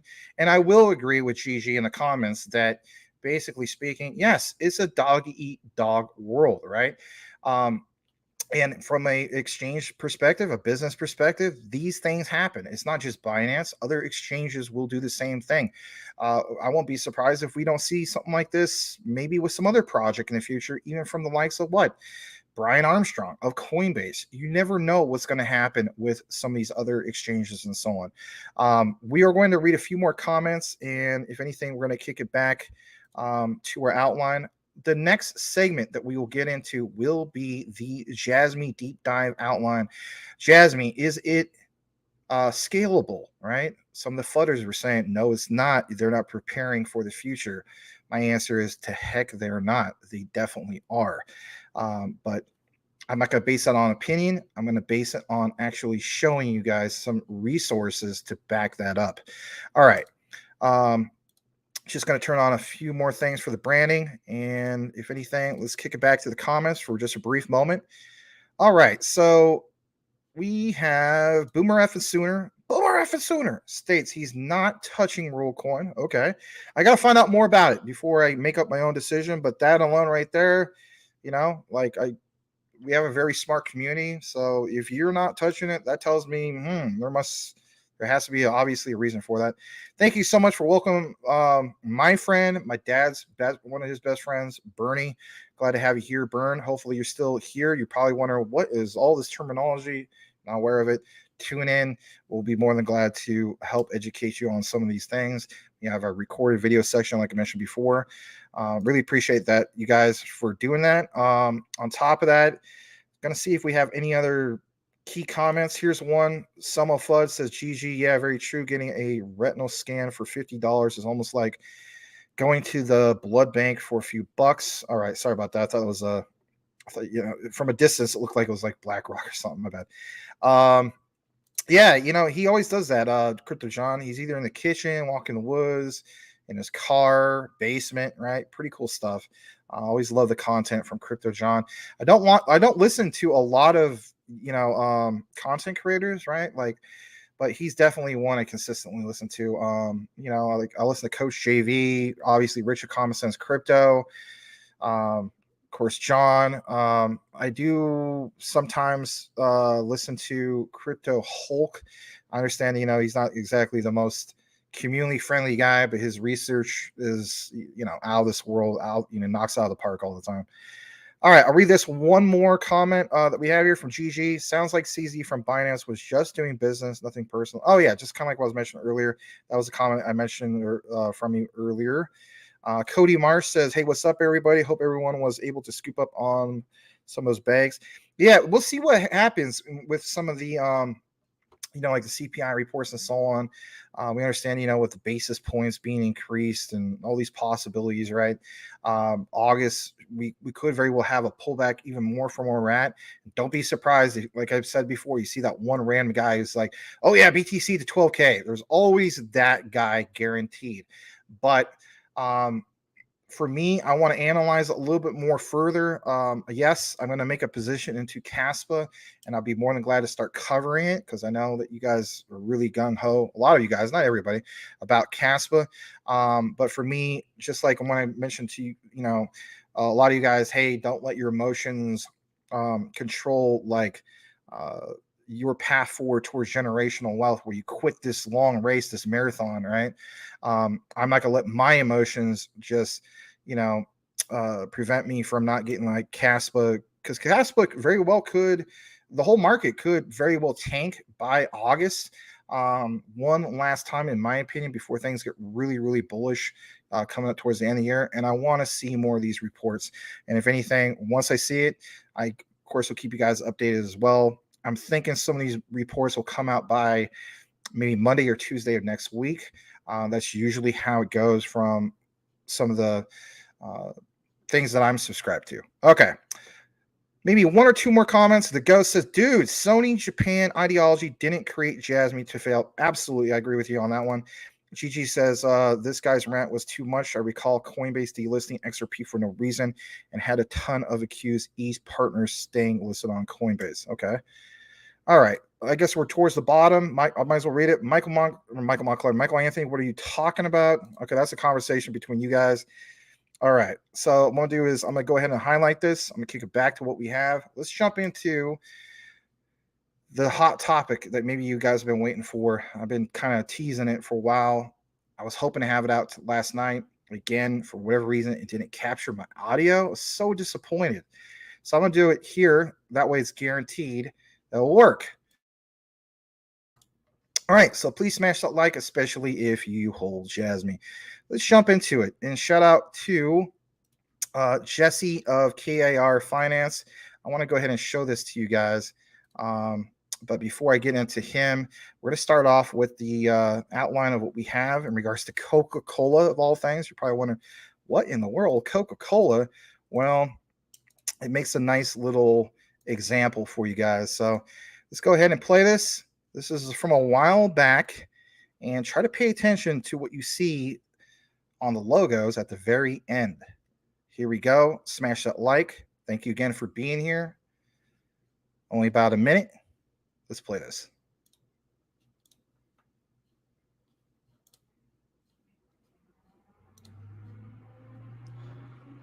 自販機からデジタル。こんにちは、セントラペイのアリスです。今日は簡単にコカ・コーラアメトルの自販機からデジタルの定価を使って飲み物が買えることをお見せしましょう。まず、サイロスマートウォレットをダウンロードします。そして、品物を選んだら QR コードをスキャンして支払います。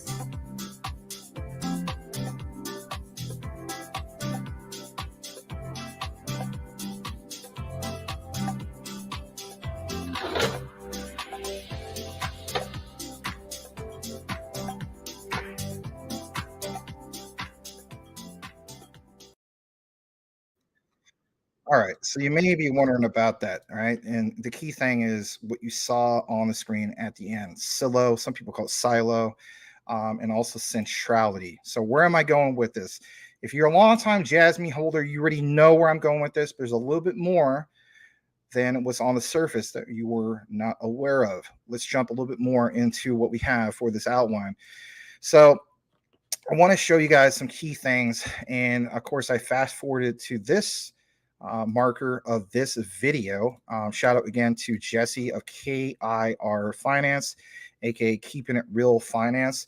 And about 1 year and 1 month ago, he did a report at this specific part of this video in regards to Jasmy, can it scale? Who helps them get that job done in regards to scalability? Well, it's Centrality.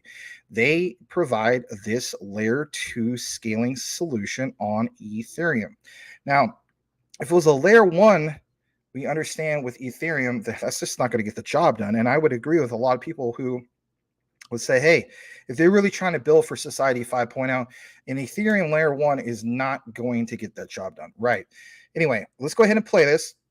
It's going to give you an idea of what he's talking about. He has this little spreadsheet example. We're only going to play maybe about 4 to 5 minutes of this. Again, it's just at the key parts of this. And then I'm going to show you guys some more research that I have. Please smash that like. But if anything, it's going to help you alleviate maybe some of that fear you have for long-term outlook in regards to scalability. Can Jasmy scale? The answer is yes, but nonetheless, let's present it the right way. So let's jump into this. And again, give Jesse of KIR Finance a follow. He definitely deserves it. Here we go. So to say that Jasmy is a blockchain project, it is, but I don't know if that's necessarily the core here. I think the core technology is the Secure Guardian and the SKC. Okay. So going back to DD Coin though, DD Coin is basically just a stable value marker. So if you think about it, the reason that they're using a stable coin, first of all, and again, this isn't really a foreign concept to introduce a stable coin. You know, just about every blockchain out there has a stable coin on it. Because sometimes you need just stable money, right? And I think the reason that they do that with Jasmy for this DD coin, why this idea has come about, is that let's say they did not have DD coin, okay? And so they're compensating users for their data with Jasmy. Well, Jasmy is going to fluctuate up and down. And so for a company with people who have a strict corporate background from somewhere like Sony, I think it would be very difficult to track the actual value of data if you did not have a stable coin to compensate for that platinum data. Okay. So I think that's kind of the most important piece of this, is that from their side, they need to be able to accurately value the data. And in order to do that, they have to have a stable coin that is set to the Japanese yen. Okay. Now, is this good or bad for Jasmy token? I think it's a good thing. And so with DD Coin, Hara has mentioned, and I've seen it in one or two interviews where they've talked about this, that it's going to be fully exchangeable with Jasmy. And so where will you exchange it? Well, we need the Jasmy wallet. We don't have the wallet yet. That's like one of the key things here that we need in this whole project, is we need the wallet. Because what the wallet does is, when users access that wallet, that is where they would also be compensated in DD coin. So if you were a user and you had a Jasmy wallet, you would have your Jasmy in there and you would have your DD coin. Now, your DD coin is equal to the yen, or you could exchange it then for Jasmy itself. And so I put together a little spreadsheet, and I wanted to show you all kind of the way I view this. All right. So up top here, we've got coin, Jasmy, right? We've got the blockchain, and then we got the purpose. So for Jasmy itself, it is built on the Ethereum blockchain. So it is an ERC20 token, which is how the vast majority of altcoins start, is as ERC20 tokens.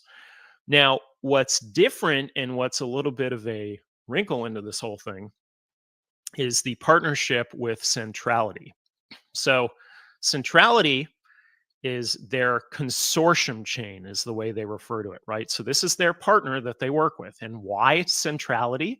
Well, because Sheng Guo, who's on the team, used to work at Centrality. Okay, so that, I think that has a lot to do with this. So Centrality is a layer 2 solution. So all that means is that Ethereum basically has a scaling problem. It has a gas fee problem. It cannot scale. The future of any blockchain of technology, period, has to be interoperable and it has to be scalable. And Ethereum in its current state is not very scalable. Okay. So because of that, you have layer 2 solutions that have come about. And for example, I've got Polygon listed here. Polygon is a layer 2 solution. So you put this on top of the layer 1, which is the current Ethereum blockchain, and you make it scalable for transactions. That's all we're doing, is we're trying to increase throughput transactions. Any blockchain has to have throughput. They have to be able to transact. They have to be scalable. That's key, scalability, right? So with the Jasmy coin, the way it would work is the purpose, first of all, is for investors. So anybody who's investing into Jasmy, the project, you're going to buy the Jasmy coin, okay? This is no different than investing in the stock market and buying stock. When you buy that stock, you're investing in the company, and then the company can take your money and they can do whatever they need to do in terms of their research and development or whatever they're doing, right? So that's number one here. Number two, as I mentioned, it activates the future wallet. So we need this wallet. We don't have it yet. All right. Think about what Jesse just said. We need this wallet. We don't have it yet. What is the thing that we've been reporting on lately? The super wallet. So yet, in my opinion, that should come out by the end of the year. But again, I could be wrong. They could delay it. It just depends on the progress of that innovative super wallet. So again, this was his report, his gathering, as in Jesse of Keeping It Real Finance, KR Finance. By the way, follow him. Great content creator. deep dive researcher for Jasmy and other great projects. But he reported on this 1 year and 1 month ago. Fast forward to the present. Now enter in the next part of what we have for our outline. And with this, I'm going to share something that you may not have been aware of at all. And like what was mentioned, was the topic of centrality. What is that all about? Why should it matter to you? And so on. And if anything, check this out. Before we get into this, I want to show you this from Vitalik Buterin of, obviously, Ethereum. So Vitalik, many years ago, has this statement, right? April 3rd, 2018, he states, we are not going to do 1,000 TPS, as in transactions per second. He says, I don't give a crap about 1,000 transactions per second. We have run in a highly controlled setup 1.33 million transactions per second. Now, come on, guys. Did this ever become, do we see anything from this? Unless I'm missing something, I have never seen this come into full fruition. We would have heard about this a long time ago. And if anything, all the, the nonsense about high Ethereum gas fees that we cannot stand, right? If, again, back in 2018, not even ETH 2.0 going from proof of work to proof of stake solved some of these things, right? So he says, I don't want that. I want everything on earth to be included. Okay. At the end of the day, some people, are saying, well, this is the past and so on. What about the whole thing with Jasmy? All right. Here's the thing. And back to Jesse of Keeping It Real Finance. So on this one, he states, and I'll jump to the next page about this. This was back on 4th of July, Independence Day, a year ago.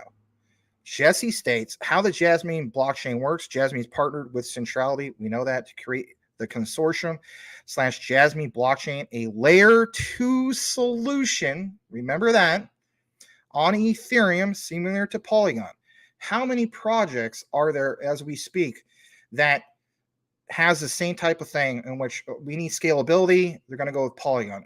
You guys are probably not familiar as much as I am, and it's okay when it comes to a project that I covered from the beginning of my content creator journey, which is Clearpool, right? But Clearpool obviously has this thing with Polygon because they understand that they need to be able to have an extra option for scalability, do they not? So it increases, as in Centrality. Again, keep in mind this layer 2 solution of scalability to 1,000 TPS. Now, for some people, they're like, well, I wish it could be a little bit faster. Okay. And I hear you on that. It says it lowers fees and makes the idea of Jasmy possible. Sometimes at the end of the day, it's not about, having a certain number in your head saying to yourself, well, this is where Jasmy is going to be limited in the future. But keep in mind, compared to where we're at now, right? I mean, are you really going to complain about going from, some of these figures that we're going to show you here in a bit, which is this, look at this. You're going to complain about, where we at on Ethereum, 12 to 16 transactions per second to 1,000, right? And I've heard the consistent recommendations that we all wish. Well, I wish that Jasmy would choose XDC to be their new blockchain. We even talked about, and I even did a piece about it. Did I not? I even retweeted this. We would love to see Jasmy go over to Cosmos, right? That would simply make sense, especially with what Cosmos / Atom is doing, their new stamp in Japan. All these things make sense. Now, we're talking about 1,000 TPS. Sounds very good. This is 2,000 TPS in regards to XDC. We understand that the average fee would be 0.00001, which is 4 zeros and a 1. Like I mentioned in the past, somewhat close to the price of Luna Classic token, not quite. You have finality in 2 seconds. With Ethereum, it's 10 to 20 seconds. With BTC, it's almost an hour, 10 minutes to an hour, right? Too long. All right. Well, Max, that's XDC. Could you give me something in regards to, it might be a little bit more closer to the transactions per second of, Centrality? Very good question, right? Jump over to this.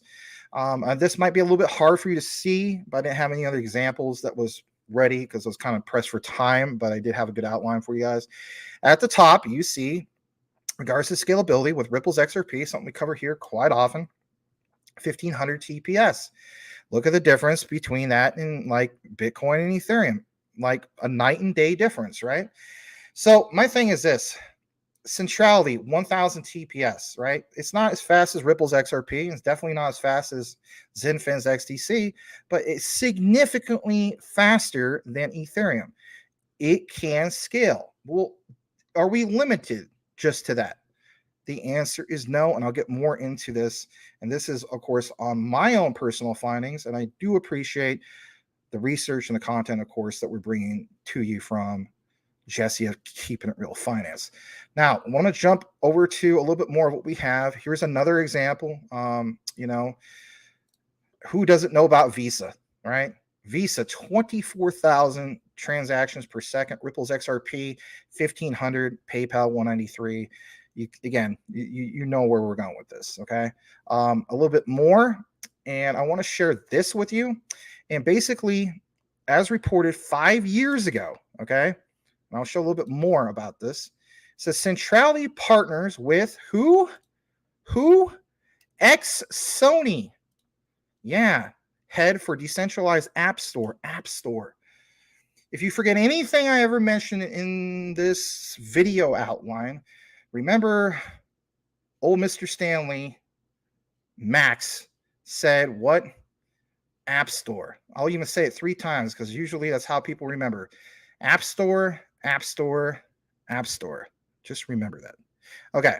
So New Zealand-based blockchain DApp platform Centrality has announced a partnership with China tech giant Infinivision and Japan-based Jasmy, specifically Jasmy, right?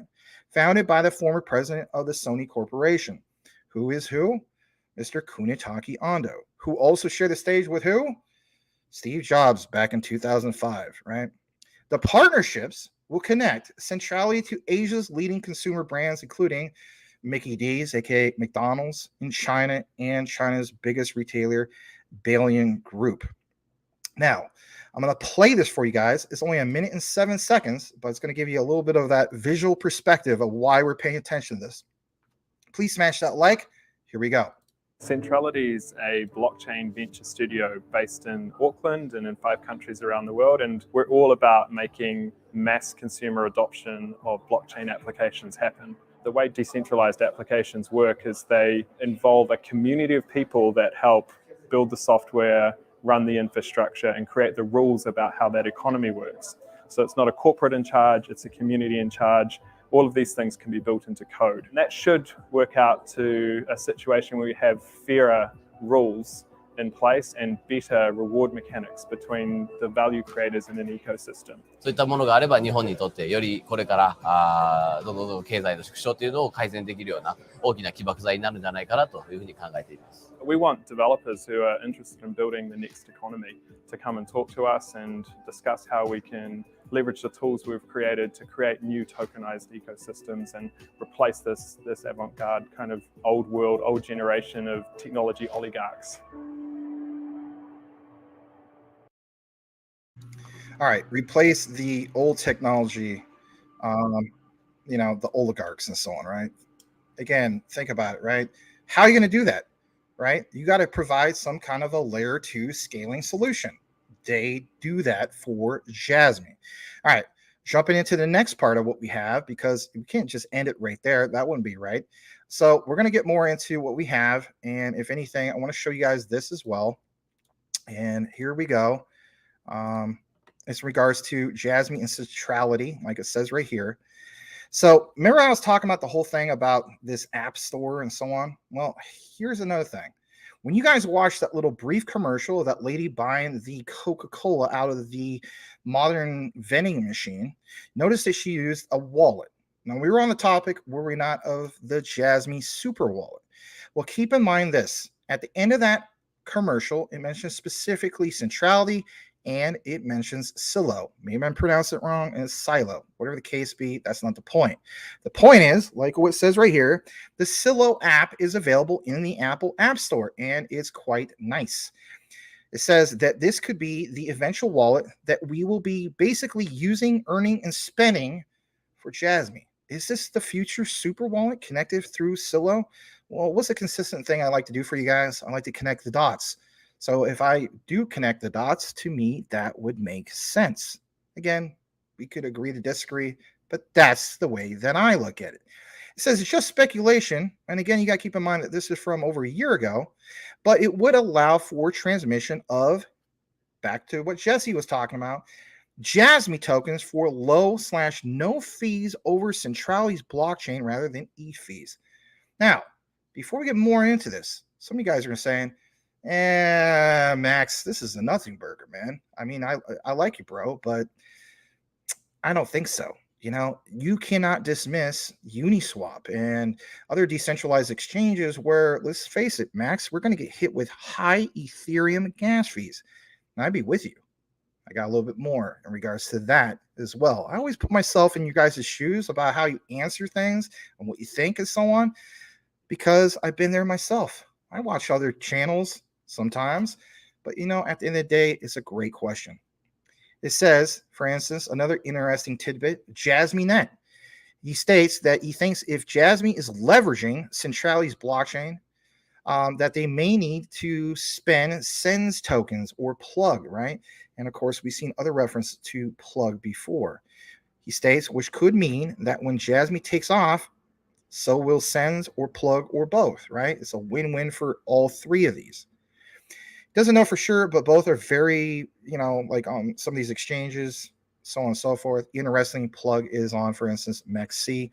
And I know that you guys, some of you guys, not everybody, is aware of plug.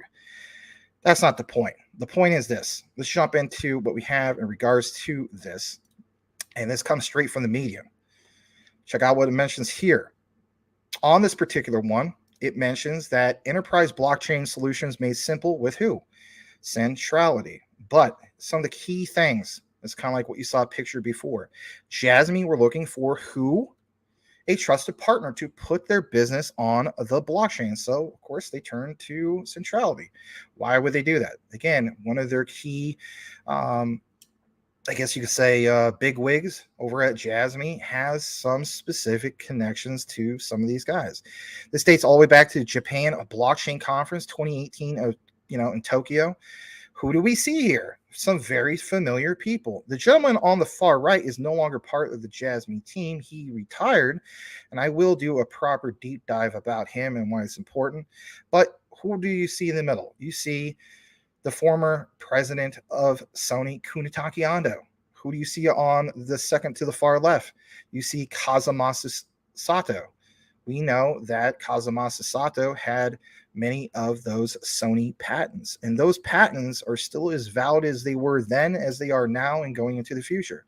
To get further into this, it states some key things about, the Internet of Things, IoT, Jasmy's mission, of course, to create an IoT platform that customers can use worldwide, all while maintaining control over their data, not giving it freely to Facebook, aka Meta, your Amazon Web Services, Google, and so on, that we take for granted. But it says they engage specifically with Centrality to deliver blockchain solutions to make their platform safe, secure, and easy to use. That's the bottom line. What business challenge was Jasmy trying to solve? Well, could it be some of that scalability? I think so. But look what's mentioned here. One of the most important things about data generated by IoT devices states that you have this whole thing about including personal data about users remains under the control of companies providing the IoT infrastructure. Jasmy engaged with Centrality to integrate blockchain tech to their IoT platform so that individuals can basically keep their own data safe. And yeah, you better believe it, it's got to be secure. By partnering with Centrality, Jasmy was better placed to give control of data back to consumers and remove the liability of holding on to customer, I should say, information.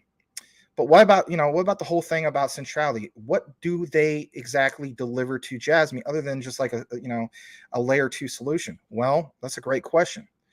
For one, remember how we always talked about, the SKC, the Secure Knowledge Communicator? Some of you guys have forgotten about some of this stuff, so it's all right. That's why we do these little refreshers, if you will. A customer support solution that is secured on a private blockchain ledger, which protects users' personal data and provides agents with verified information without storing customer information. Right. That's why they make a big deal of the secure knowledge communicator. Remember how Jesse was talking about Smart Guardian, if you've been paying attention to this? He stated a few key things, but if you weren't aware of it, Smart Guardian is an automation system that secures home and lifestyle IoT devices to individuals' digital identities. And oh, by the way, they have a data marketplace. And that data marketplace would also do what? Link you to the whole concept of being able to monetize your data, unlike what Facebook and some other platforms don't have. Now, we understand that with Twitter, now known as X, you can basically, if you're a content creator, monetize your data, but it's not something that's openly available to everybody, right? States a new way for customers to interact and utilize their data. Jasmy believes that data created should belong to the consumer. We know this, but the data marketplace specifically will offer customers the ability to earn rewards from the data they create while using the Jasmy platform.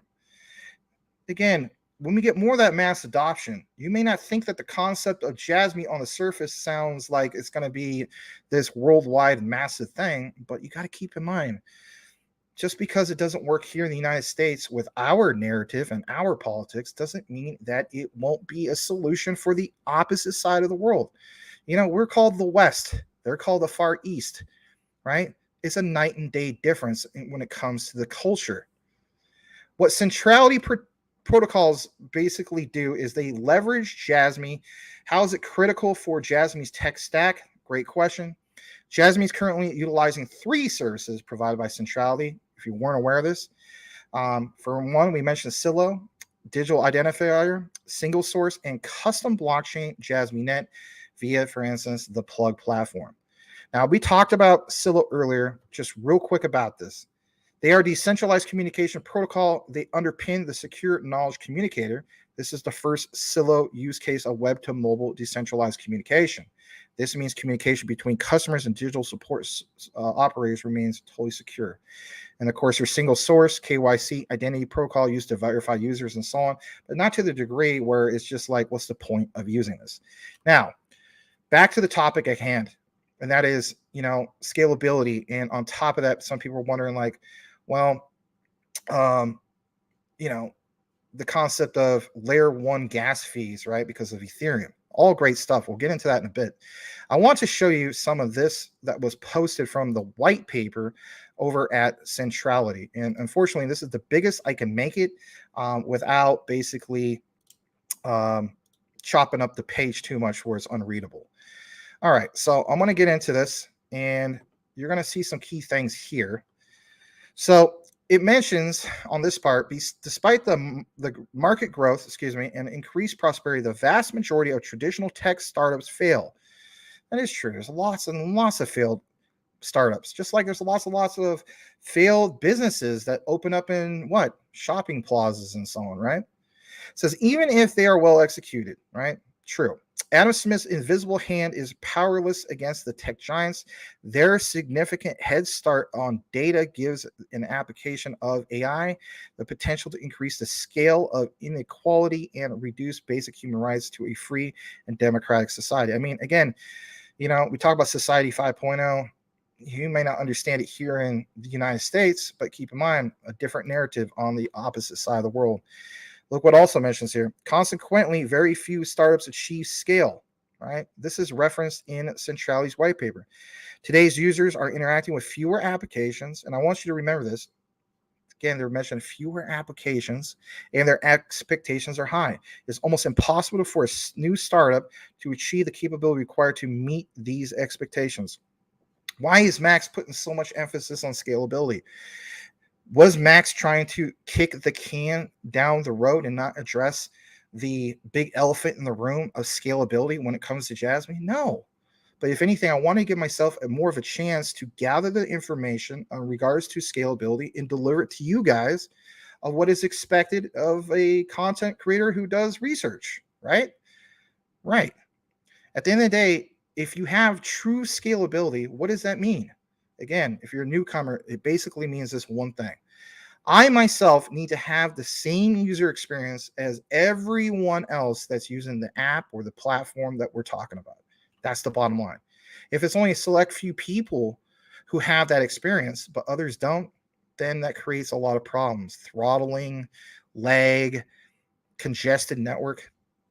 In the world of Web3, can't operate like that. So you have to have a scalable solution. As we get further into this, two key factors are working against market interest achieving scale. Very true. First, the number of digital startups out there is rapidly expanding, fragmenting user attention, capital, and technical resources. Secondly, bigger platforms have a huge lead in what? User data, and some of them do. Some of the bigwigs, like, for instance, Meta, aka Facebook, and so on. There's attention, capital, and resource, which enables them to either predict what's coming or copy very, very fast. Look at this statement. On average, good plans, people, and business succeed only 1 in 10 times. 1 out of 10? This is due to volumes of components that are critical to success. The best companies might have an 80% probability of successing at each of them. Even with these odds, the probability of eventual success will be less than 20% because failing to execute on any one component can torpedo the entire company. Here's the thing. Here's the bottom line. I think Jasmy already prepared long ago, many years ago, back in 2018. They knew what they were trying to achieve for the future. You got to keep in mind, these are former Sony executives. They have a legacy that they want to leave behind. And last that I've checked, they are very proud of the time that they put in with their service, not only to Sony, but the people of Japan. They understand that we are entering into this fourth industrial revolution. They want to not have their legacy tarnished. Again, it's Japan. They're all about that honor system. Individual events. Look at the probabilities of companies that have sufficient capital. So it's 80%. Management is capable and focused, 80%. But the point is the scalability issue. Going to the next part. Let's get back on the topic of Centrality real quick. They are an ecosystem that supports each stage of the startup lifecycle. It takes a human-centric approach that uses users, to interact with a range of different applications. Again, applications.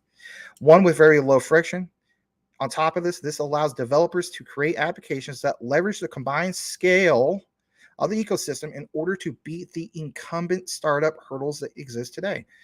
So if you have a solution that's going to help you scale up at the inception or startup of your blockchain, hence Jasmy, you can understand why they partnered up with these guys. Since we're talking about blockchain real quick, SensNet, aka Centrality's ecosystem, was also designed with users at heart. It's focused on mass consumer use cases and increasing the general population access to the blockchain beyond simple currency and use cases like, for instance, BTC, which was a consistent problem with them. They can't really, they're not innovative. They can't really scale. That's one of the biggest problems. This next part real quick, providing an ecosystem through Centrality helps blockchain developers circumvent the startup model by providing different applications to share the user pool, the data pool. Does this all sound familiar? Yeah, you better believe it does. The merchant pool and the content pool across the platform to overcome traditional, and listen to this kind of funny way of putting it, chicken and egg scale issues. This next part. SensNet turns the traditional funding method on its head. SensNet is obviously Centrality. Traditionally, when somebody invests money into a business, that money is used to build the tech from scratch. True. This often results in duplication of components that already exist elsewhere. True, making it hard to scale efficiently without a huge investment. And this last part. With Centrality, because we're on the topic of it, obviously, their platform model is basically this. The blockchain development ecosystem can grow quickly to support everyday use cases. Entrepreneurs can get to market quicker with a higher chance of success. Applications can work together to gain scale, which will challenge incumbent platforms. That sounds pretty good. Aren't you glad that Jasmy already had all these crazy, worst case scenarios, or we need to have a scaling solution? They picked one many years ago, back in 2018, instead of waiting to now. How many garbage meme tokens are there where they hope for a future vision of utility and they never get there? Yeah, you better believe it. Let's get to the next part of what we have. Founded in 1996, fortunately the year that Tupac died, by the current chairman, Centrality has prided itself in growing through reputation for service excellence and commitment to delivering precisely, the solutions its clients need, rather than, listen to this is a good little tidbit, rather than selling tech just for technology's sake. Yeah, that's a good thing. I like that. That sounds good, right? 2 decades on Centrality, or excuse me, in the 2-decade existence of Centrality, listen to this real quick. They are a cloud-first company. Why would Jasmy want to team up with a cloud-first company? Because they are a data solution, right? With the personal data lockers and protecting, Japan or other areas of Southeast Asia's personal data. It says it's a Microsoft Solutions partner. Were you aware of that?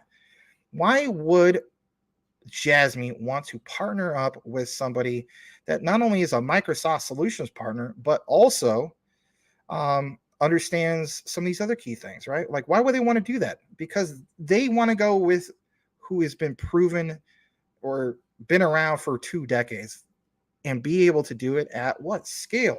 Centrality is growing and we are delighting our customers. I would agree. And of course, they want people to join up with them.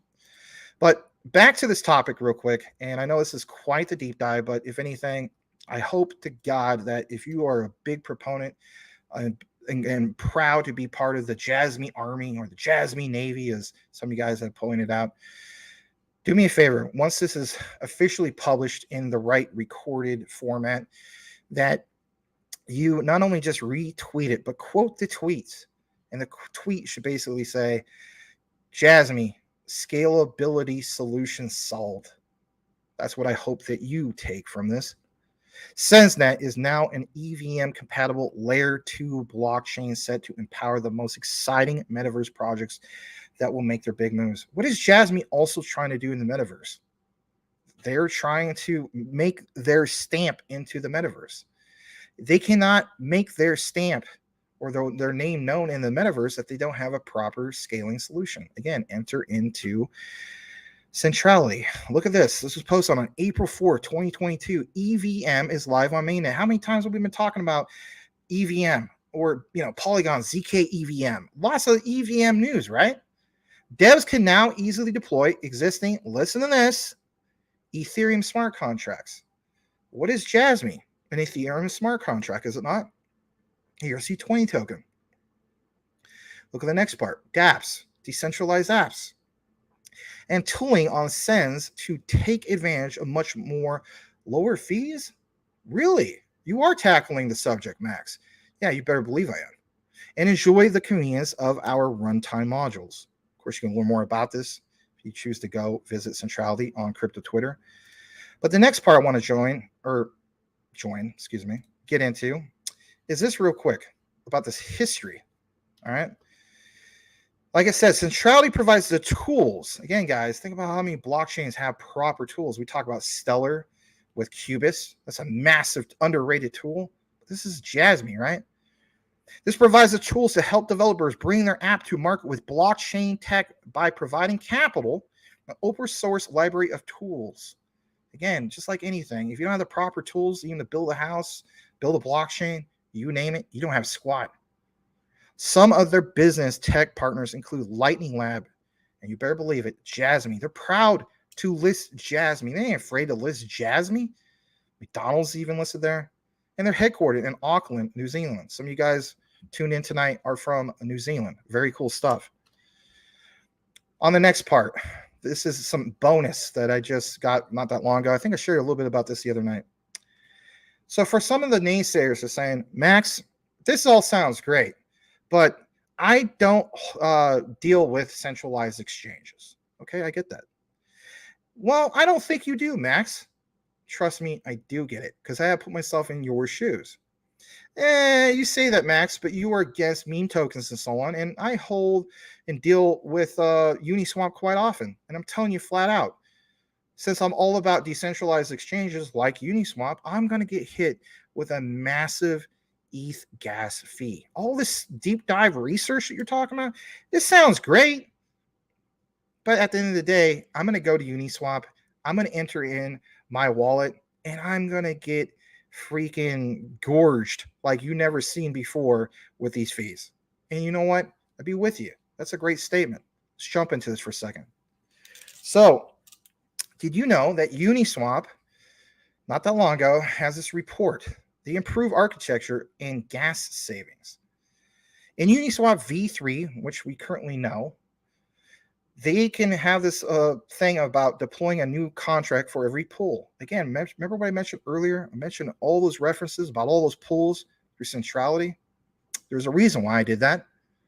Making creating pools and performing multi-pool swaps more expensive. In V4, we hold all the pools in one singleton contract, which will provide important gas savings. Gas savings. Gas savings. Because swaps will no longer need to transfer tokens between pools held in different contracts. You don't think that sounds bullish as all hell right there? Early estimates show that V4 reduces pool creation gas costs by 99%. 99%? So for one, this is huge for not just Uniswap. I mean, by all means, like if you see the opportunity on a pullback for buying some Uniswap coin, right? Uni, that's a great opportunity, especially at the height of this next bull market. But the point is, everything that's tied into what we've seen with Jasmy. So if one of the key things and part of like the FUD campaign, if you will, was, you know, I don't want to own Jasmy. It can't scale. It's an ERC20 token. But it's also got a layer 2 solution with Centrality.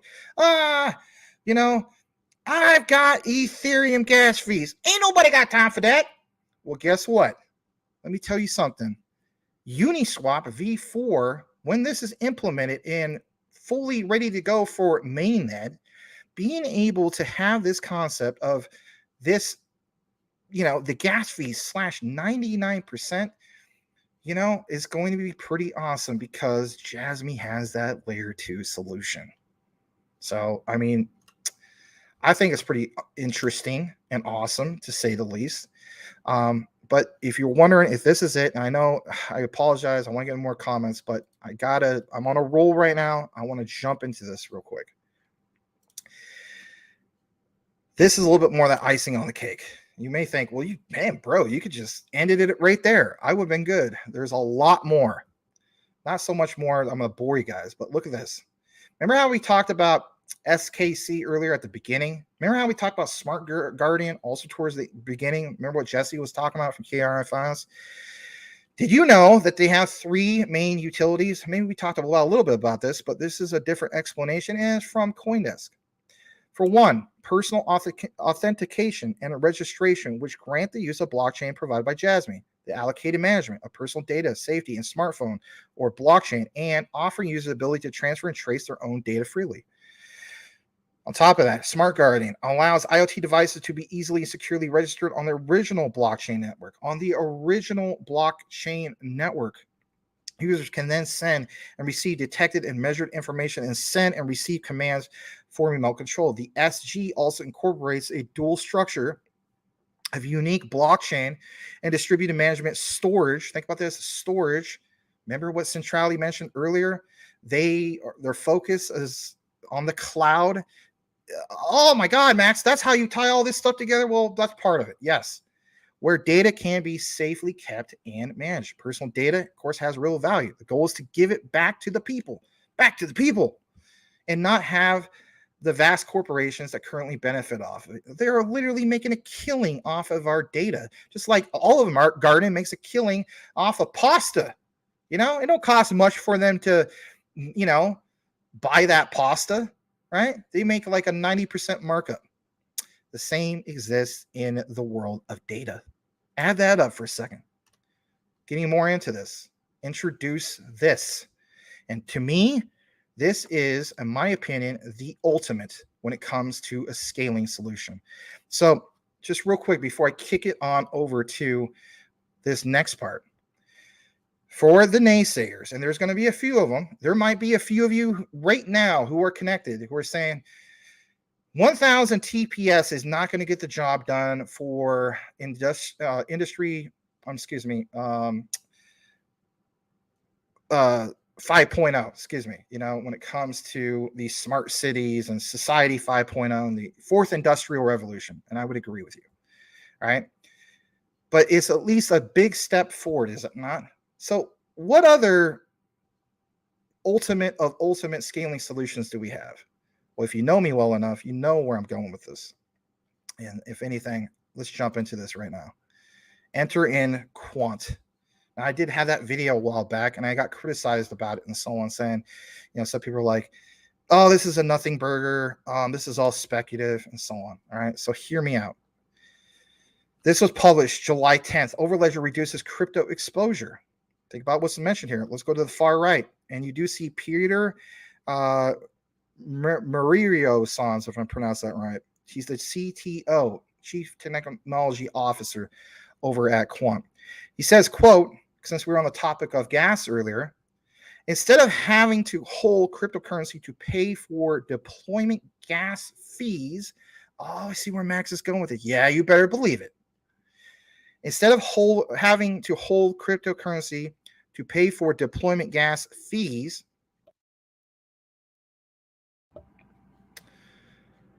Overledger users can pay with platform credits, which are charged in fiat currency. Isn't there something very similar when it comes to Jasmy? But again, we're on the topic of gas. We're not going to go down that path right now. Basically speaking, this is cool stuff. Look what it says. And that basically is a common complaint, like I was mentioning earlier, for businesses building on blockchain solutions is the fact that public chains charge gas or transaction fees to perform functions. Yeah, absolutely. That's what we're talking about. These are charged in cryptocurrency, which means that businesses have little choice but to hold crypto on their balance sheets to cover these costs. Absolutely.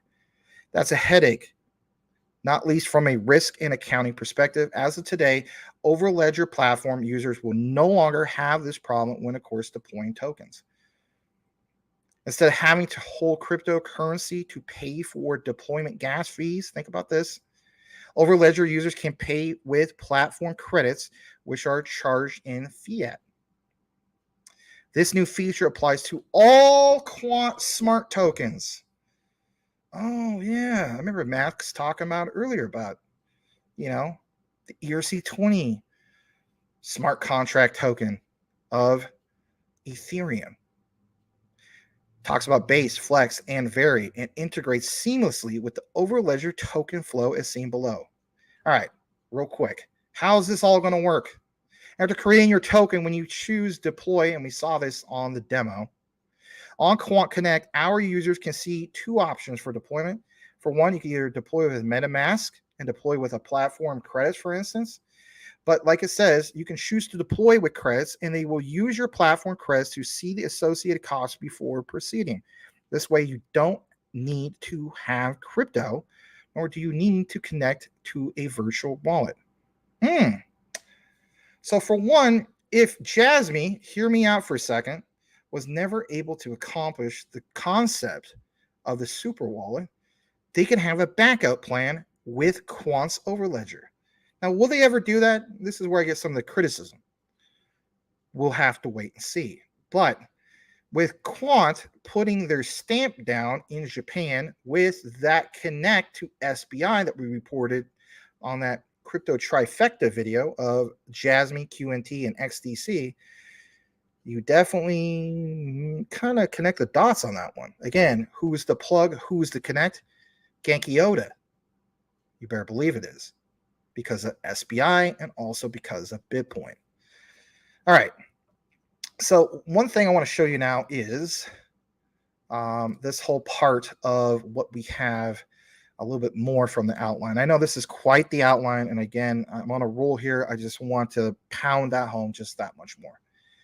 It states basically last month, Science and Technology magazine, New Science scientists covered the Overledger project in a story titled, listen to this, the blockchain to fix all blockchains.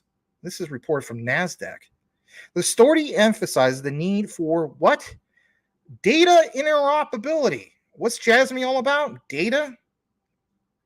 And it says technology across different blockchains that could play a role similar to TCP/IP, which enabled the internet to thrive. Overledger, look at this quote, seems to be a straightforward extension of the original atomic swap idea, said Cornell University, and that's an Ivy League school too. Cryptocurrency expert Emin Gunseer, as reported in New Scientist. But instead of only supporting currencies as atomic swaps do, the Overledger works for any data that can be put on the blockchain. Any data. How's that going to basically work out? Well, I'm not going to get into all this about the ISO standard, but if anything, I'm going to share this part because it's worth noting before we wrap this up.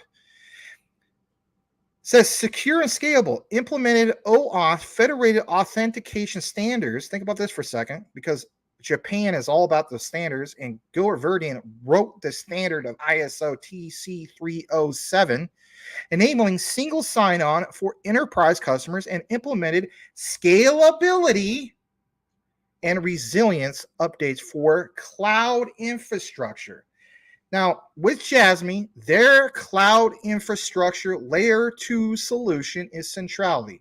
But if for any reason in the future that doesn't get the job done, or if anything, kind of look at it as like a NASCAR race, that's a pit stop, then they could have the option to go over to Quant's Overledger.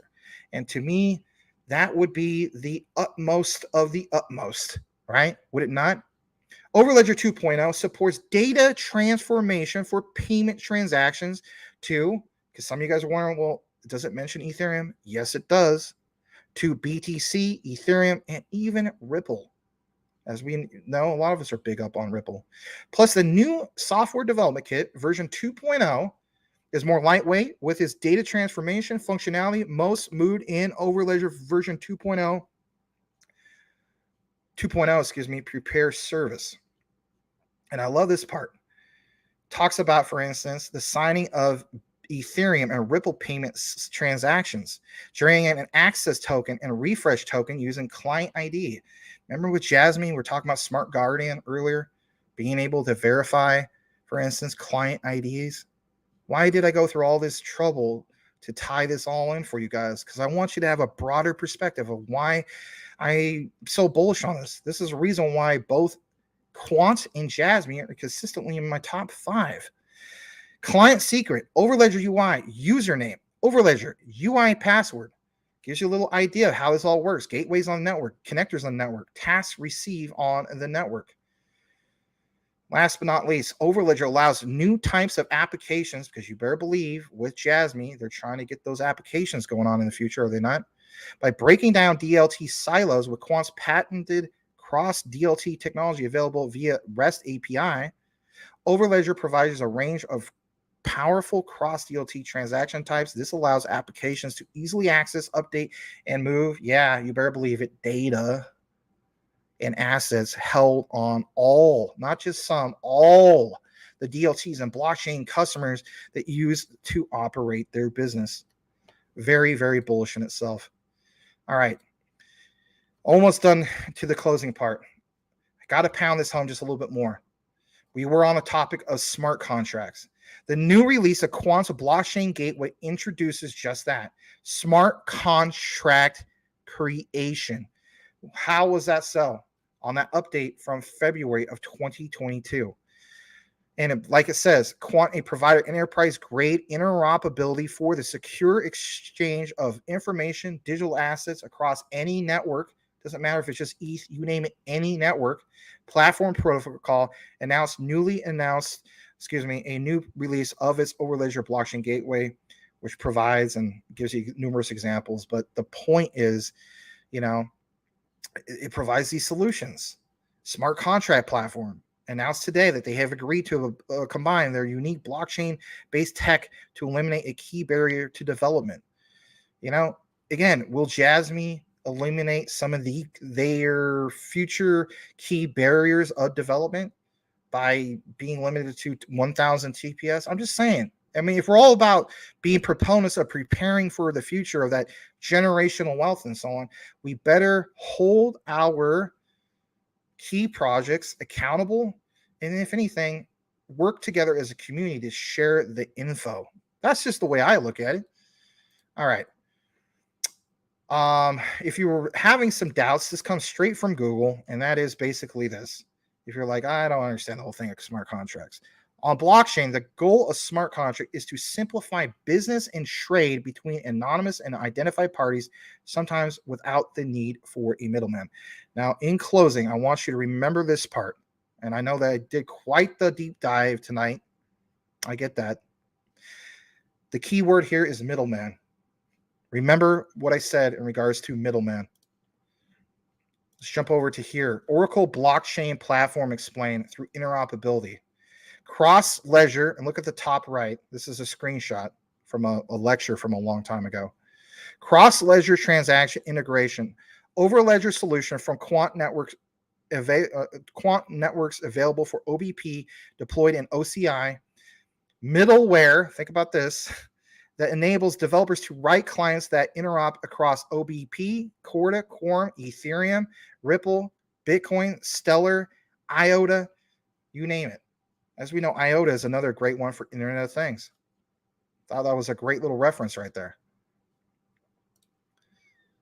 This one as well. I know this is extended, but I gotta pound it home that much more, man. What's the solution with Overledger? The first blockchain operating system to enable development of multi-chain applications. Overledger has the ability to unlock, distribute value and applications across current and future blockchains. Current and future. Jasmy better darn well prepare for that future. I think they are. I think they already approved that. They prepared for the future that nobody's even talking about. Well, Jesse, shout out to him. He talked about last year, but they prepared for this in 2018. So if they prepared for scaling, a layer 2 scaling solution in 2018, why wouldn't they prepare for the ultimate one, Overledger? Why? Because they are an agnostic platform that connects the world's networks to blockchains, and it ensures you are not limited to any single vendor. Remember at the very beginning of this outline, we talked about that vendor. Literally give you an example of what? A vending machine.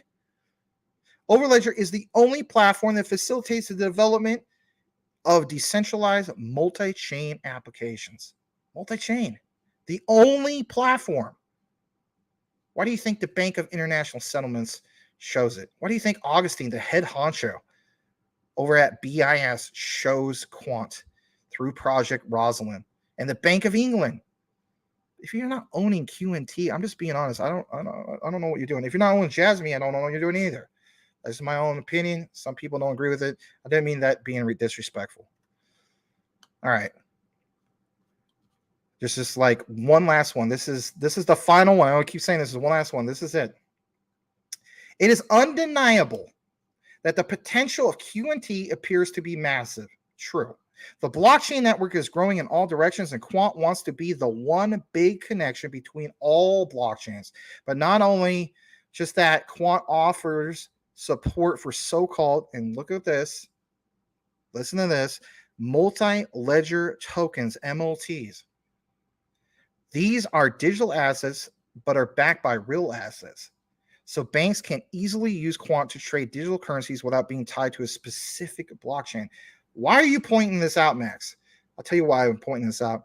For all the talk that I've been doing for the last many months about the whole focus of what's going on in Japan for the domestic and foreign stablecoins. So the foreign stablecoins, USDT, Tether, USDC, Circle, have been, for instance, unbanned. But the point is this. The point is those domestic banks. Here's your plug. Here's your connect. So with that said, I was more than glad to bring this to you guys. This is probably like the deepest deep dive I've ever done on a live. I'm more than glad to bring it to you guys. And I know I'm like incredibly behind on the comments, but I was on the roll and I wanted to get through it. So hopefully you appreciate that. If you missed any of it for whatever reason, it will be chopped up into a proper recorded. I'm going to kick it back into the comments that I'm probably well behind on. at 8:13, 2 hours and 14 minutes into the show. Please smash that like, or if you didn't like it being this long, I can understand people hit the unlike, but I'm looking at the future, and the way I look at it is there's so many big things that are about to happen. It's more than just feeling it. Like I've always mentioned, proper research trumps FUD 110%. Let's get back into the comments. I'm so sorry about keeping everybody waiting. All right, man. All right, let's get into it. Larry at the bottom says, I'm doing a long deep dive myself. Oh my goodness. All right, well, that's interesting. Yeah, Stump Rider, you're very welcome. Let me go back to the other way, the other direction that we have, and see what we have in the comments. Let's see what we have. Spending fiat on a daily basis is fine, but ordering my Coke, spending my crypto, well, don't know such a way. I would agree with that. I was just using that, the beginning part as an example to show you what brands were helping with getting that job done. But yeah, I'm not using, currently speaking, I'm not going to use like Jasmy to buy a Coke. That ain't going to make no sense. In the maybe the foreseeable future, I think, XLM or something like that would make sense through stablecoin like, USDC and whatnot. All right, let me see what we got. Let's see. Michael Anthony, Awin does so much, but part is something to do with blockchain AI. Okay. All right. So I'm going to follow the money right now. That money is in China, migrating to Africa and setting up shop. All right, let's read a couple more. The Ghost says, Jasmy, once it grabs Japan adoption, it will conquer Asia. I agree. And one thing to keep in mind, it is bullish when you hear Hara mentioning, yeah, we sold 20,000 blockchain PCs, but our goals are like hundreds of thousands and so on. But let's be honest, that sounds impressive, but we also need these people to take these blockchain PCs, hook them up to the internet, and allow the actual personal data lockers, which, by the way, if you weren't aware, these blockchain PCs are plug and play. All right, that's big. But yeah, we want to see the utility emotions. The point I was trying to make. The Ghost, would you take a job paying $100 an hour plucking the gray hairs out of an elephant's butt? Oh, jeez. I don't know. I guess if a person was like, can I get any other position, and was like, this is the only way I'm going to get crypto, be able to have money spent for crypto, people do it. All right, I want to welcome, and I always love your name, man, Smelt It Dealt It, XLM, aka XRTA Large Money. Welcome, Max. Smelt It Dealt It, glad to have you. The Ghost, I told you yesterday, Smelt XLM will make you melt. That's funny. Everything is faster than Ethereum. Everything is pretty much faster than Ethereum. D, how are you feeling about Jasmy off the innovation zone? I talked about it, of course, on the deep dive, or not the deep dive. I guess you could say it's a deep dive.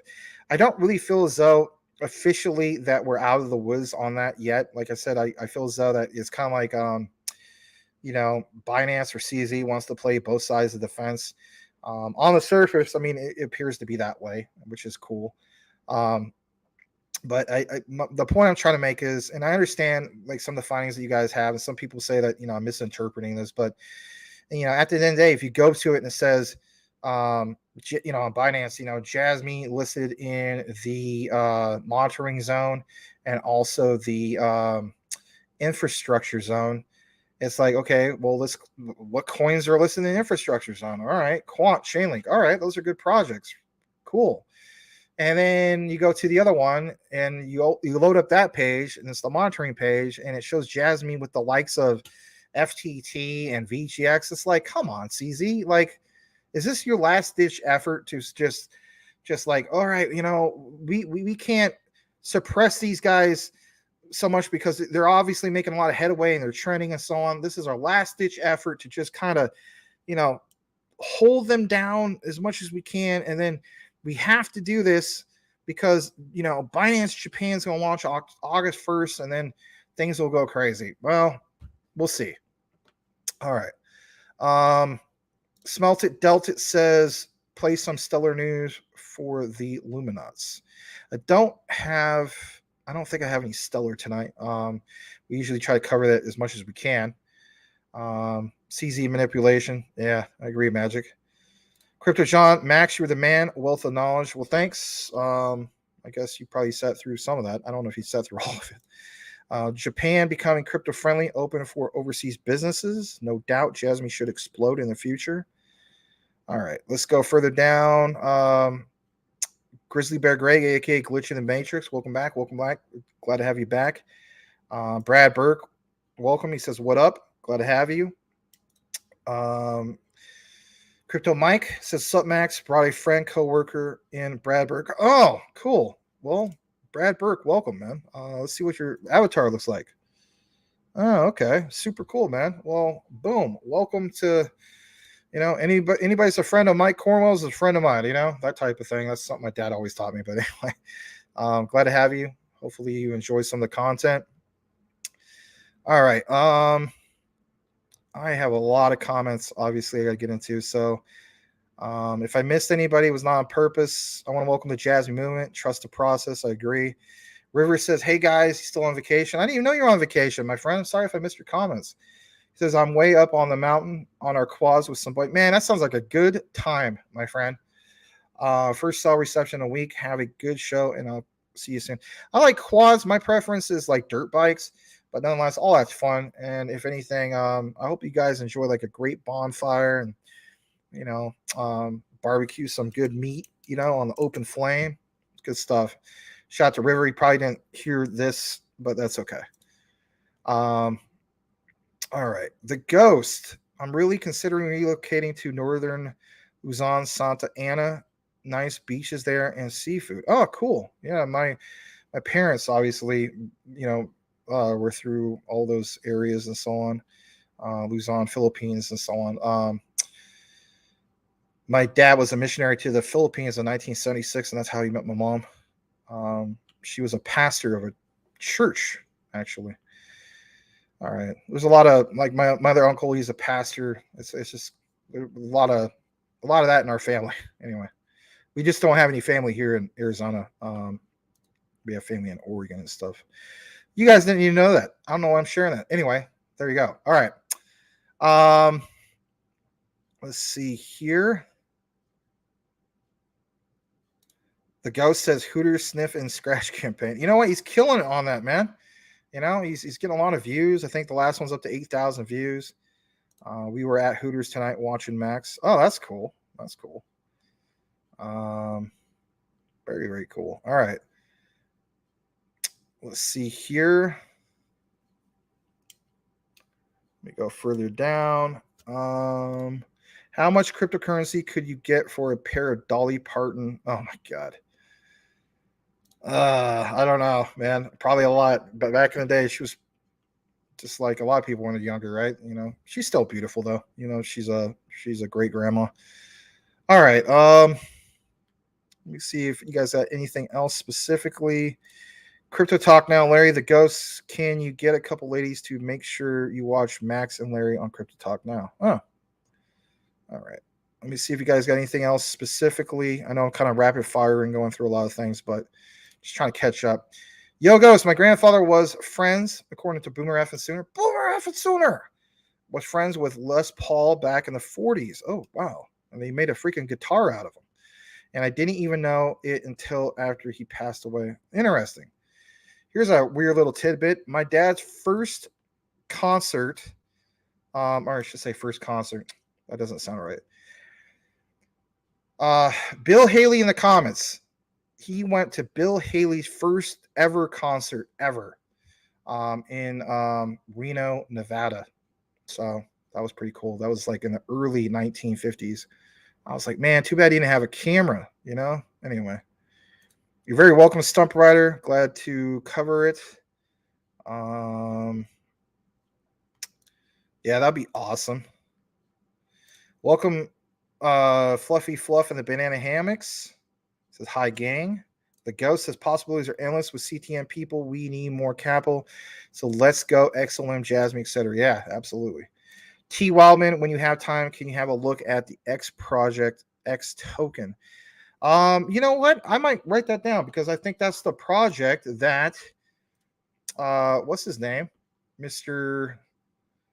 OG Crypto, Mr. Gangsta. I don't think he's here tonight, but I think he was wanting me to look into that. So hold on a second. X project. Let me say this real quick. Still have a grocery list of stuff to get through, but it may or may not happen depending on, just like crypto, right? Supply and demand, but at least I wrote it down. And let's see here. When 10. Oh, we'll see. Andrew Davis says, Max, man, I know you were sick. How's that mud butt treating you? That was a while ago, man. And that wasn't mud butt. That was, the other one, the other direction. That was like, what's his name? The guy that was in that movie, Stand By Me. You know what I mean? That the guy with the blueberry pies, with the full projection, with the blueberry. Yeah, I know. Sounds disgusting. That's what it was.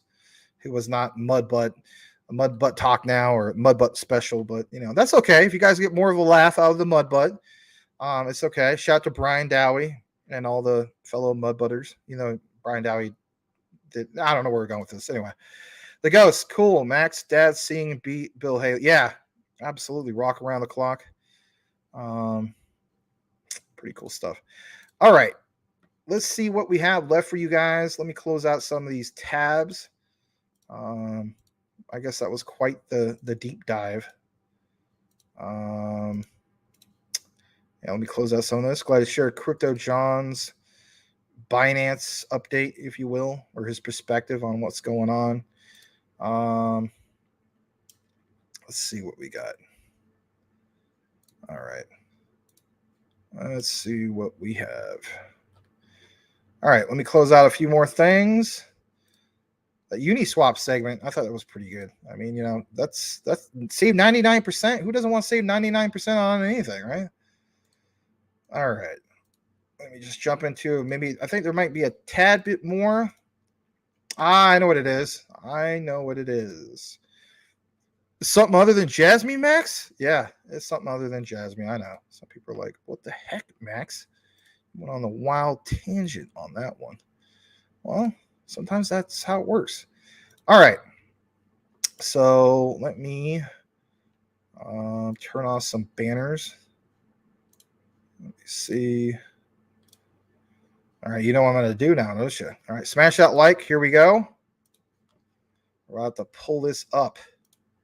About to boil it, mash it, stick it in a stew. Potatoes. All right. Here we go.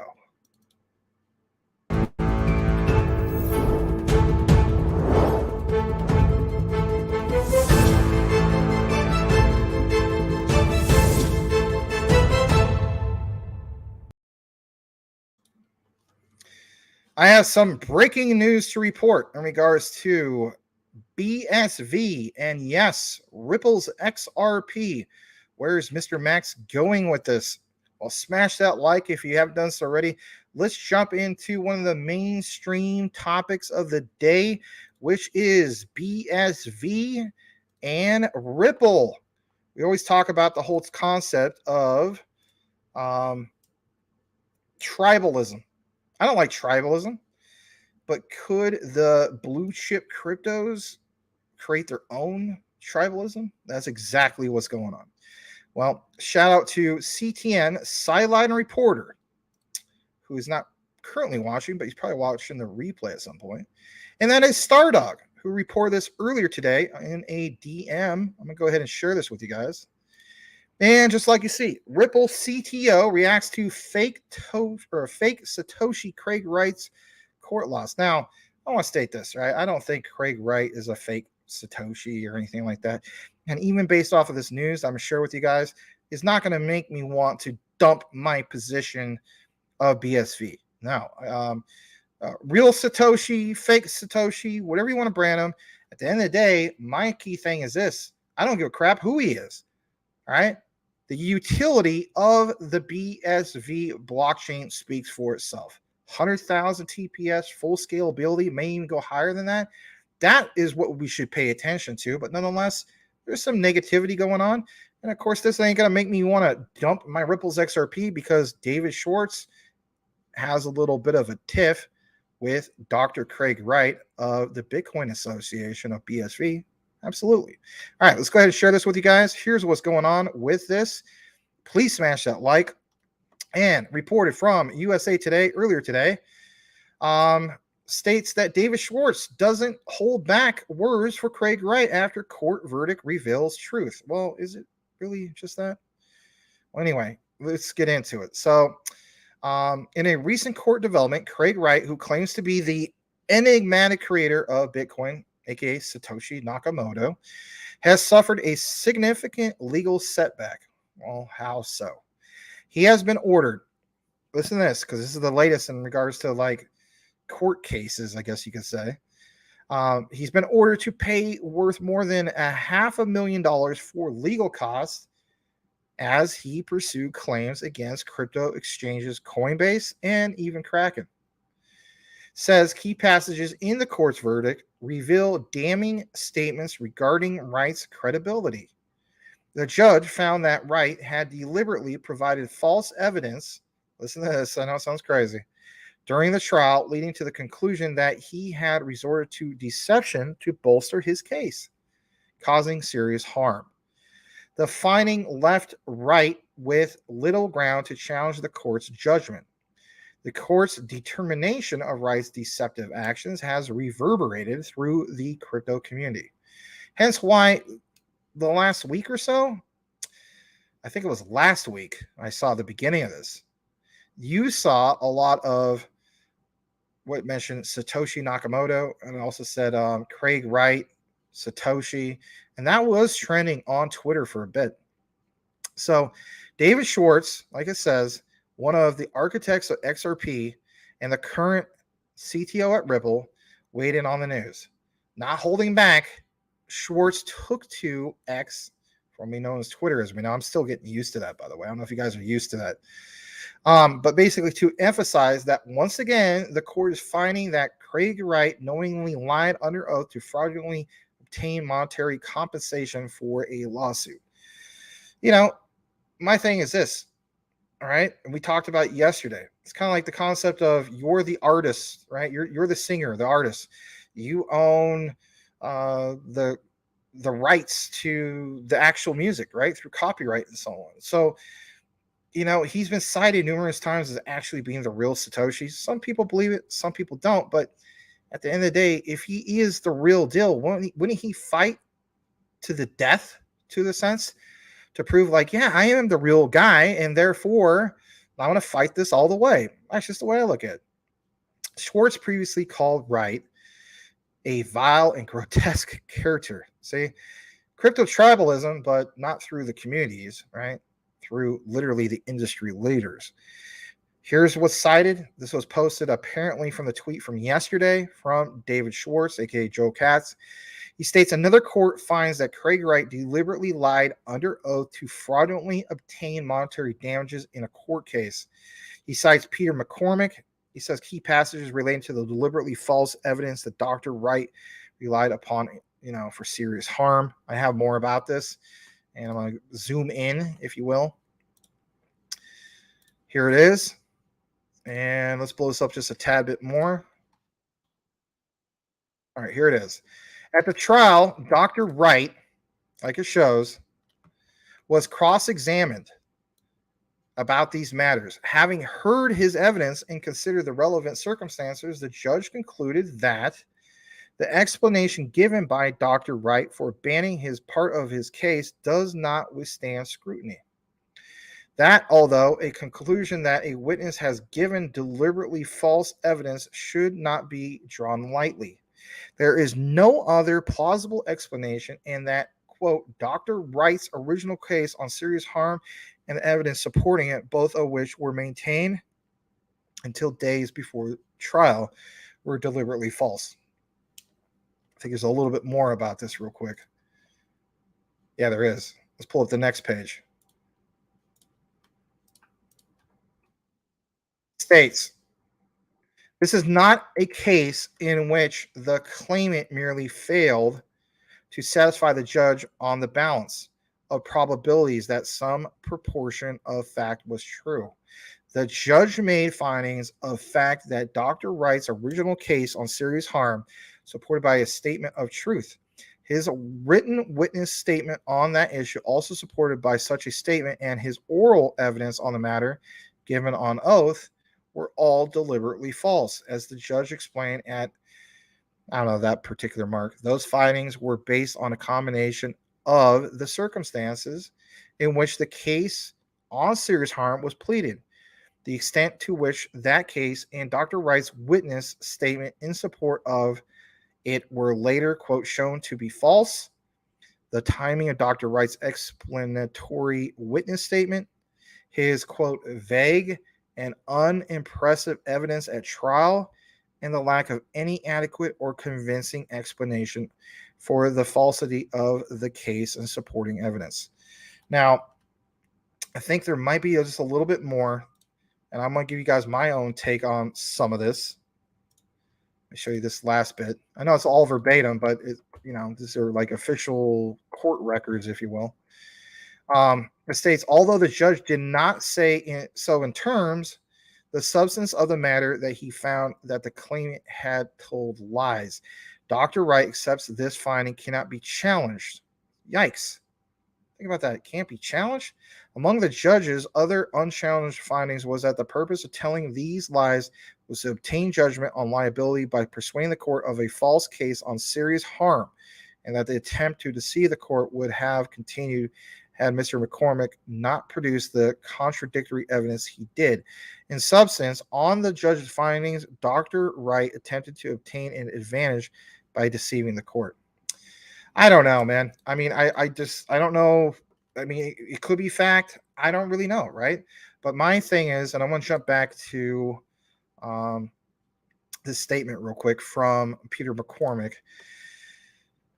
He states, now we must continue with our support for others caught up in this, including our brother Hodlnut, whoever that is, right? I guess this is because these are, I don't know, people are proponents or just reporting on some of this stuff. But my thing is, again, back to what I was mentioning earlier, I'm not going to dump my BSV just because this guy's the real deal or not. I also think it's very, I don't know, odd or interesting to now hear some of these things. And we also know that, let's face it, a lot of these different blockchains are in competition with each other, right? Some of them are friendly with the other ones, like I think for the most part, Stellar and Ripple are on good terms, even though you had, perfect cases of, where I'm going with, a guy who left Ripple and helped start up Stellar. But that's beside the point. You better believe that if we were talking about CZ and Binance with the whole thing of Jasmy and market manipulation, you better believe there's some cutthroat when it comes to the payment rails of some of these bigger players and so on. In my opinion, based off of the research, I think BSV is a future solution to the payment rails, right? We know that they have some key partnerships, I believe, with Visa and so on. We showed you guys that report earlier that currently standing, Visa has, was it 25,000 TPS? We know that BSV can do 100,000 TPS. So will Visa in the future literally choose BSV? Some people say, well, no, they're going to choose Ripple. Well, what if it's just more than that, right? What if it's actually a few? All right, I think there's enough evidence that we've shown in the past that it is going to be not just one, it might be a few for a Visa solution, right? At the end of the day, it's always good to have more than one solution, not just one specific one. Now, why hold all of these? Again, whether it's Dr. Craig Wright, the Satoshi Nakamoto or not, it's not enough for me to say to myself, I'm going to walk away from BSV. For one, I bought the bottom. I'm still in the profits. And I do like the idea that, you have proponents of blockchain and distributed ledger technologies that are gung-ho for BSV. Perfect example is what you saw with IBM, right? Why would IBM go out of their way to not only, be key partners with, Hedera but also, for instance, some of these other ones that we talk about consistently, right? And especially BSV, and literally be on record in live video recordings and interviews showing how they feel as though that, this is a great project. So putting aside some of the FUD, and let's be honest, that is FUD. You do got to wonder, is it because these guys are competitors to be the one that's going to get it done for cross-border payments and, transactions per second, finality, a key partner of Visa or MasterCard? You get where I'm going with this. The key thing is you better believe, there's a lot of cutthroat going on, and it's going to continue to be that way.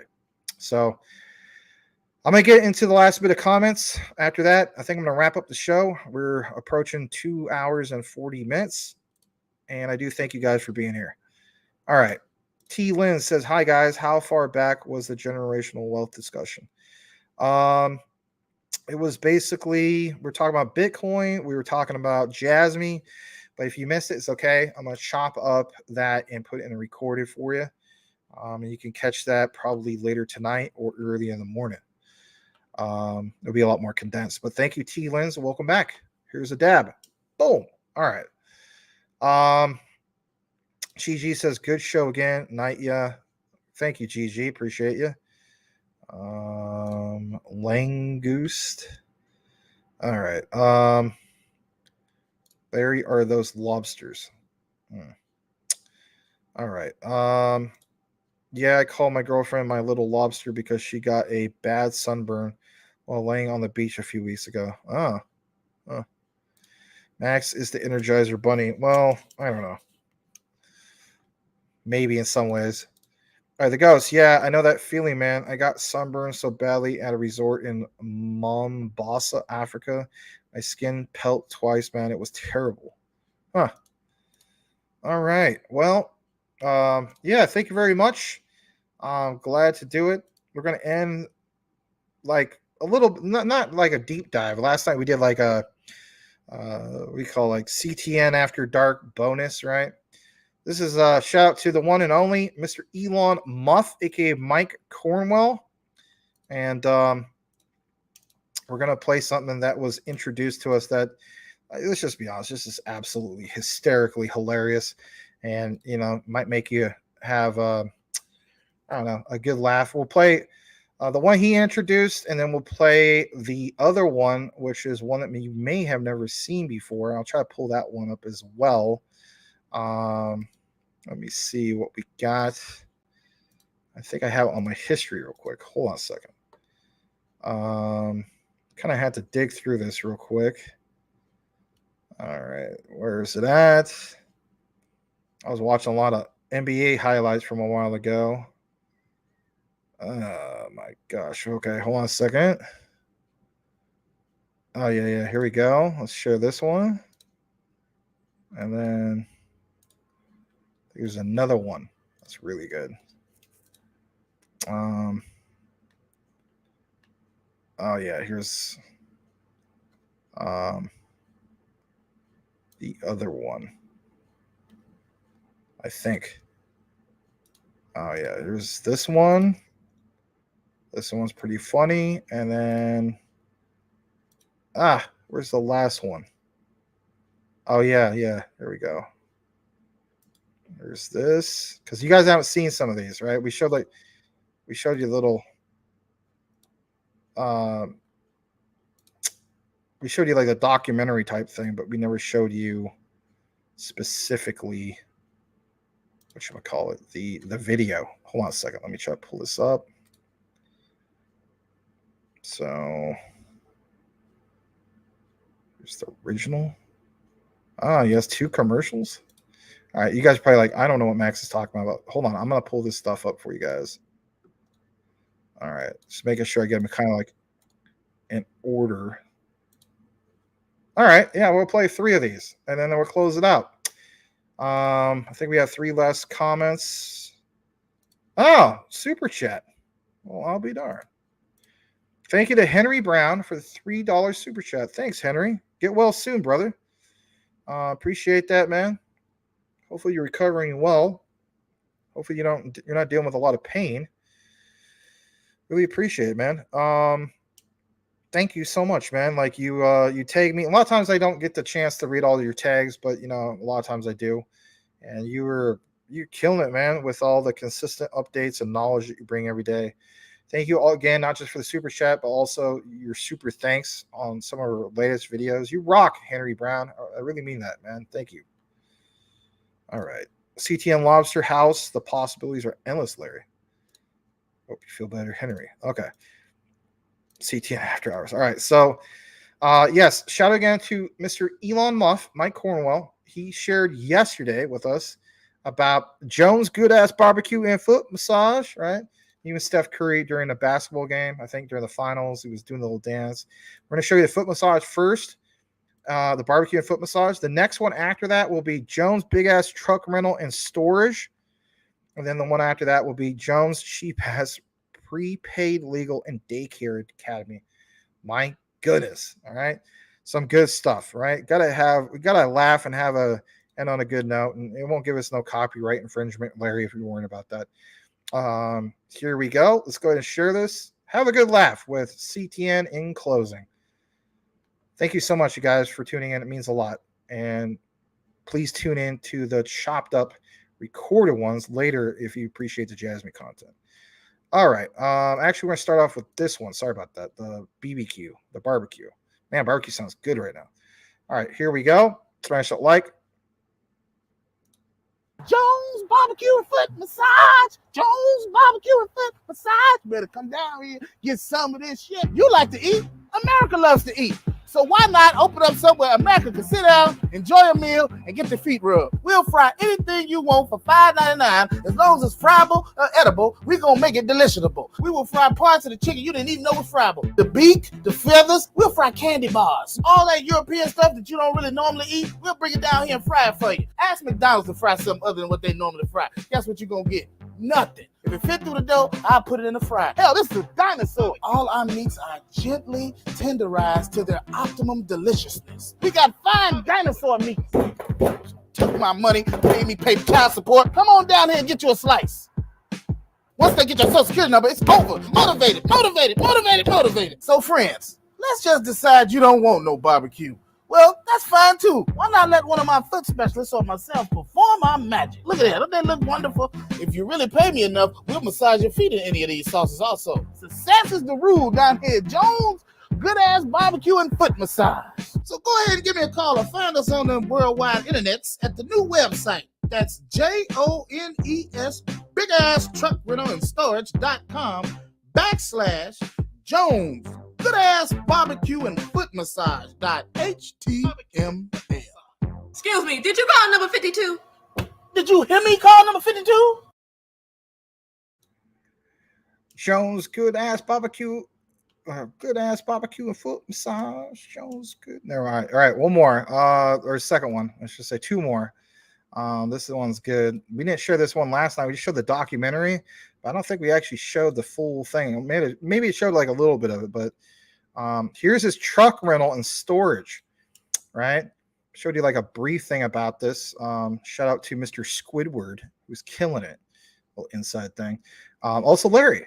All right. So let's play this. Here we go. Why leave anything on your front lawn, under your porch, on the side of the highway where you can store all that stuff my way down here at Jones big ass truck rental and car storage? I don't think y'all understand me when I tell you I stole anything. What's in this box? I don't know. It's not my business. Briefcase full of fake money. Not my business. This fan used to oscillate. It don't oscillate no more. Oscillated, all gone right here at Jones big ass warehouse and storage facility truck rental. Your mother-in-law kind of skinny. I can fold her up, put her on my back on a bicycle, and bring her down on this motorcycle. Come on down here and bring all you got that you don't want. PVC valve, beads, please, CDs from your failed speed metal band. Somebody left a cone. You knew damn well when you drop that CD, nobody gonna want to buy it. And put it right here in this here building for the low price of $10.99 a month. You can't beat that. Hell, you can't feed a kid in Africa for that. You can't stop me. I can only be contained. Nobody can slow me down. Storing shit all over the place. Don't matter to me. I don't give a damn what it is. Bring it on. Go ahead and give me a call or find me on them internets at www.jonesbigasstruckrentalstorage.com. That's JONES bigasstruckrentalstorage.com. Rebound, watch out. Low post, That wasn't the original. So I am going to try to get the original. Let me see. Let up real quick. Massage. Yeah, here's the original. This one's kind of a little bit better because like it shows them like push a bunch of stuff down like a flight of stairs. Let's share this one real quick. All right, here's the original. There we go. Why leave anything on your front lawn, under your porch, on the side of the highway where you can store all that stuff my way down here at Jones Big Ass Truck Rental and Car Storage? Now, I know y'all got stuff at your house that you don't need no more, you don't want. You know you ain't gonna use that printer. Why keep it all around your house? Bring it down here to my house. You ain't the Dukes of Hazzard. You know you ain't gonna use that ugly yellow luggage. You don't need all this crap. What you gonna do with this? This is not what it in my yard. I don't care. I'll store this motorcycle in that van for you for $10.99 a month. You got old tires. They charge you $3 for that old tire. You can rent a truck. You can store a car. They don't care. Bring it on down here. You ain't got to put that old tire for $3 for less than that. Hell, for you, for $3 they gonna charge you. I do it down here for $1.50 down here at Jones Big Ass Truck Rental and Storage Facility. Now, friends, you may ask yourself, how in the hell can he store this stuff for such a cheap price? Put this in a box, mark it for you, put it away, seal it. The fact of the matter is, I'm pretty drunk right now and store it. And this is a drunk discount sale down here at Jones Big Ass Truck Rental and Car Facility. You got an elephant, I got space. Send me smoke signals. You got weed, and I'll store anything you want. Go ahead and give me a call or find me on them internets at www.jonesbigasstruckrentalstorage.com. That's JONES bigasstruckrentalstorage.com. This is a bus. You know how big a bus is? All right. Hold on a second. I want to see something real quick, just for the heck of it. This is a hold on. Darn overlay. All right, so let's see. Let's see something real quick. Let's dial a number. Let's see what happens with this. 1-708-752. And what's the other one? Hold on. It's kind of cut off. 3393. All right. 3393. Put on speaker. All right. Let's see what happens. The wireless customer you are calling is not available. Please try again later. All right. Well, that one doesn't work. Maybe the other one will work. All right. One more. And it is Jones Cheap Ass Prepaid Legal and Daycare Academy. What's going to happen with this? All right. Smash that like. Here we go. I object. I defer. I find you both guilty of helping people for the ridiculously low price of $99.99. In today's broke-ass society, things are harder, so you need things cheaper. So I came up with Jones, cheap-ass prepaid legal and daycare academy. You are not the president. You don't need to make that type of money. You might need my legal services. You're just raising one kid, because I'm going to sue you. At Jones, we don't assess the legal fees after the case is disposed of. We make it prepaid. Prepaid meaning you need to pay before, just in case I need to invest the money in something else where you may need my services. And I'm going to spend it wisely, fighting for you. If we can't get you out of child support, we'll provide you with our top-notch molester-free daycare services. We let them do whatever they want to do so that when you get them home, they go straight to bed. Which one of y'all, you know, Santa Claus ain't coming to none of y'all. There's some books around here somewhere. Jones do a good-ass job of watching both mine and my grandbaby. Jones got for me auto insurance. Jones got me this big-ass check. Now, friends, you may ask yourself, how can he provide us with such cheap legal services? Well, here's a story about Toby and his baby mama. Hey, Toby, I need my money. I don't have no more money. That's because y'all keep messing up. Y'all keep doing crime. Because I gave it all to you to raise that one little baby you got. And I work from volume. So y'all continue to rob people and take stuff. It ain't your business what I do with the money. So please, come on down to Jones, cheap-ass prepaid legal and daycare academy. It's the place where you can bring your children and get legal advice. Put your hand against the wall. My legal advice to you is don't have no more children. Go ahead and come to the website or give me a call on the new telephone number at 708-46-CASH-1. I'm on call 3 hours a day, 5 hours a week. You look for who? No, Toby Jones don't work here. You got the wrong number. All right. One last try. So let's do his new number.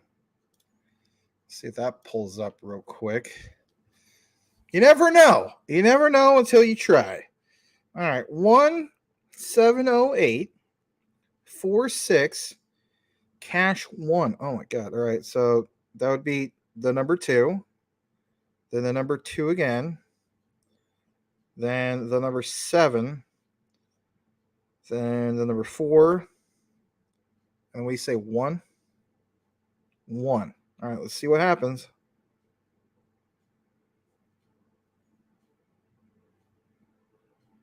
Mobile subscriber you have called is not available. Please leave a message after the tone.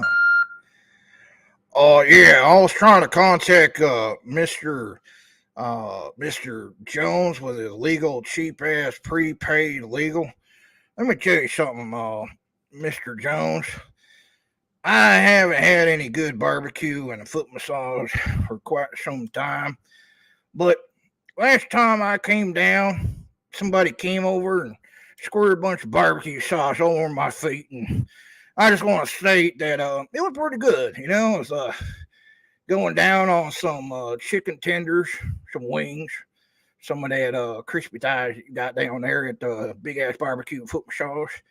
And I don't really miss that service, but in regards to my legal fees, there's a scum-sucking, slime-slurping maggot that basically has gotten away with bloody murder. His name is Mr. Sam Bankman-Fried, and I think that you will be the perfect person to basically do what? I think you should go after him and make us all whole. Just like you have a whole chicken that you fry, I think you should make us whole again. And I'm telling you flat out, Mr. Jones, with your cheap-ass prepaid legal daycare and barbecue foot massage and your stores and all that, put all that aside because I basically want to go after this Sam Bankman-Fried fella. He's a scum-sucking, slime-slurping maggot who don't know the south end of a teacup going north on Highway 101 with the Flipcat Nivcat Alovich cameo.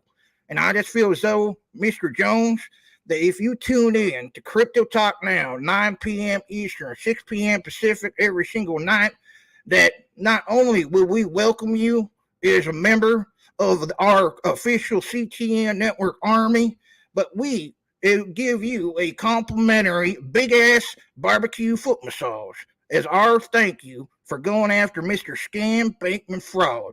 So with that said, give us a call back. 602-473, and I'll leave the rest for you on the CTN Network channel. Give me a follow at DPG Maximus on Twitter. And with that said, thank you very much, sir.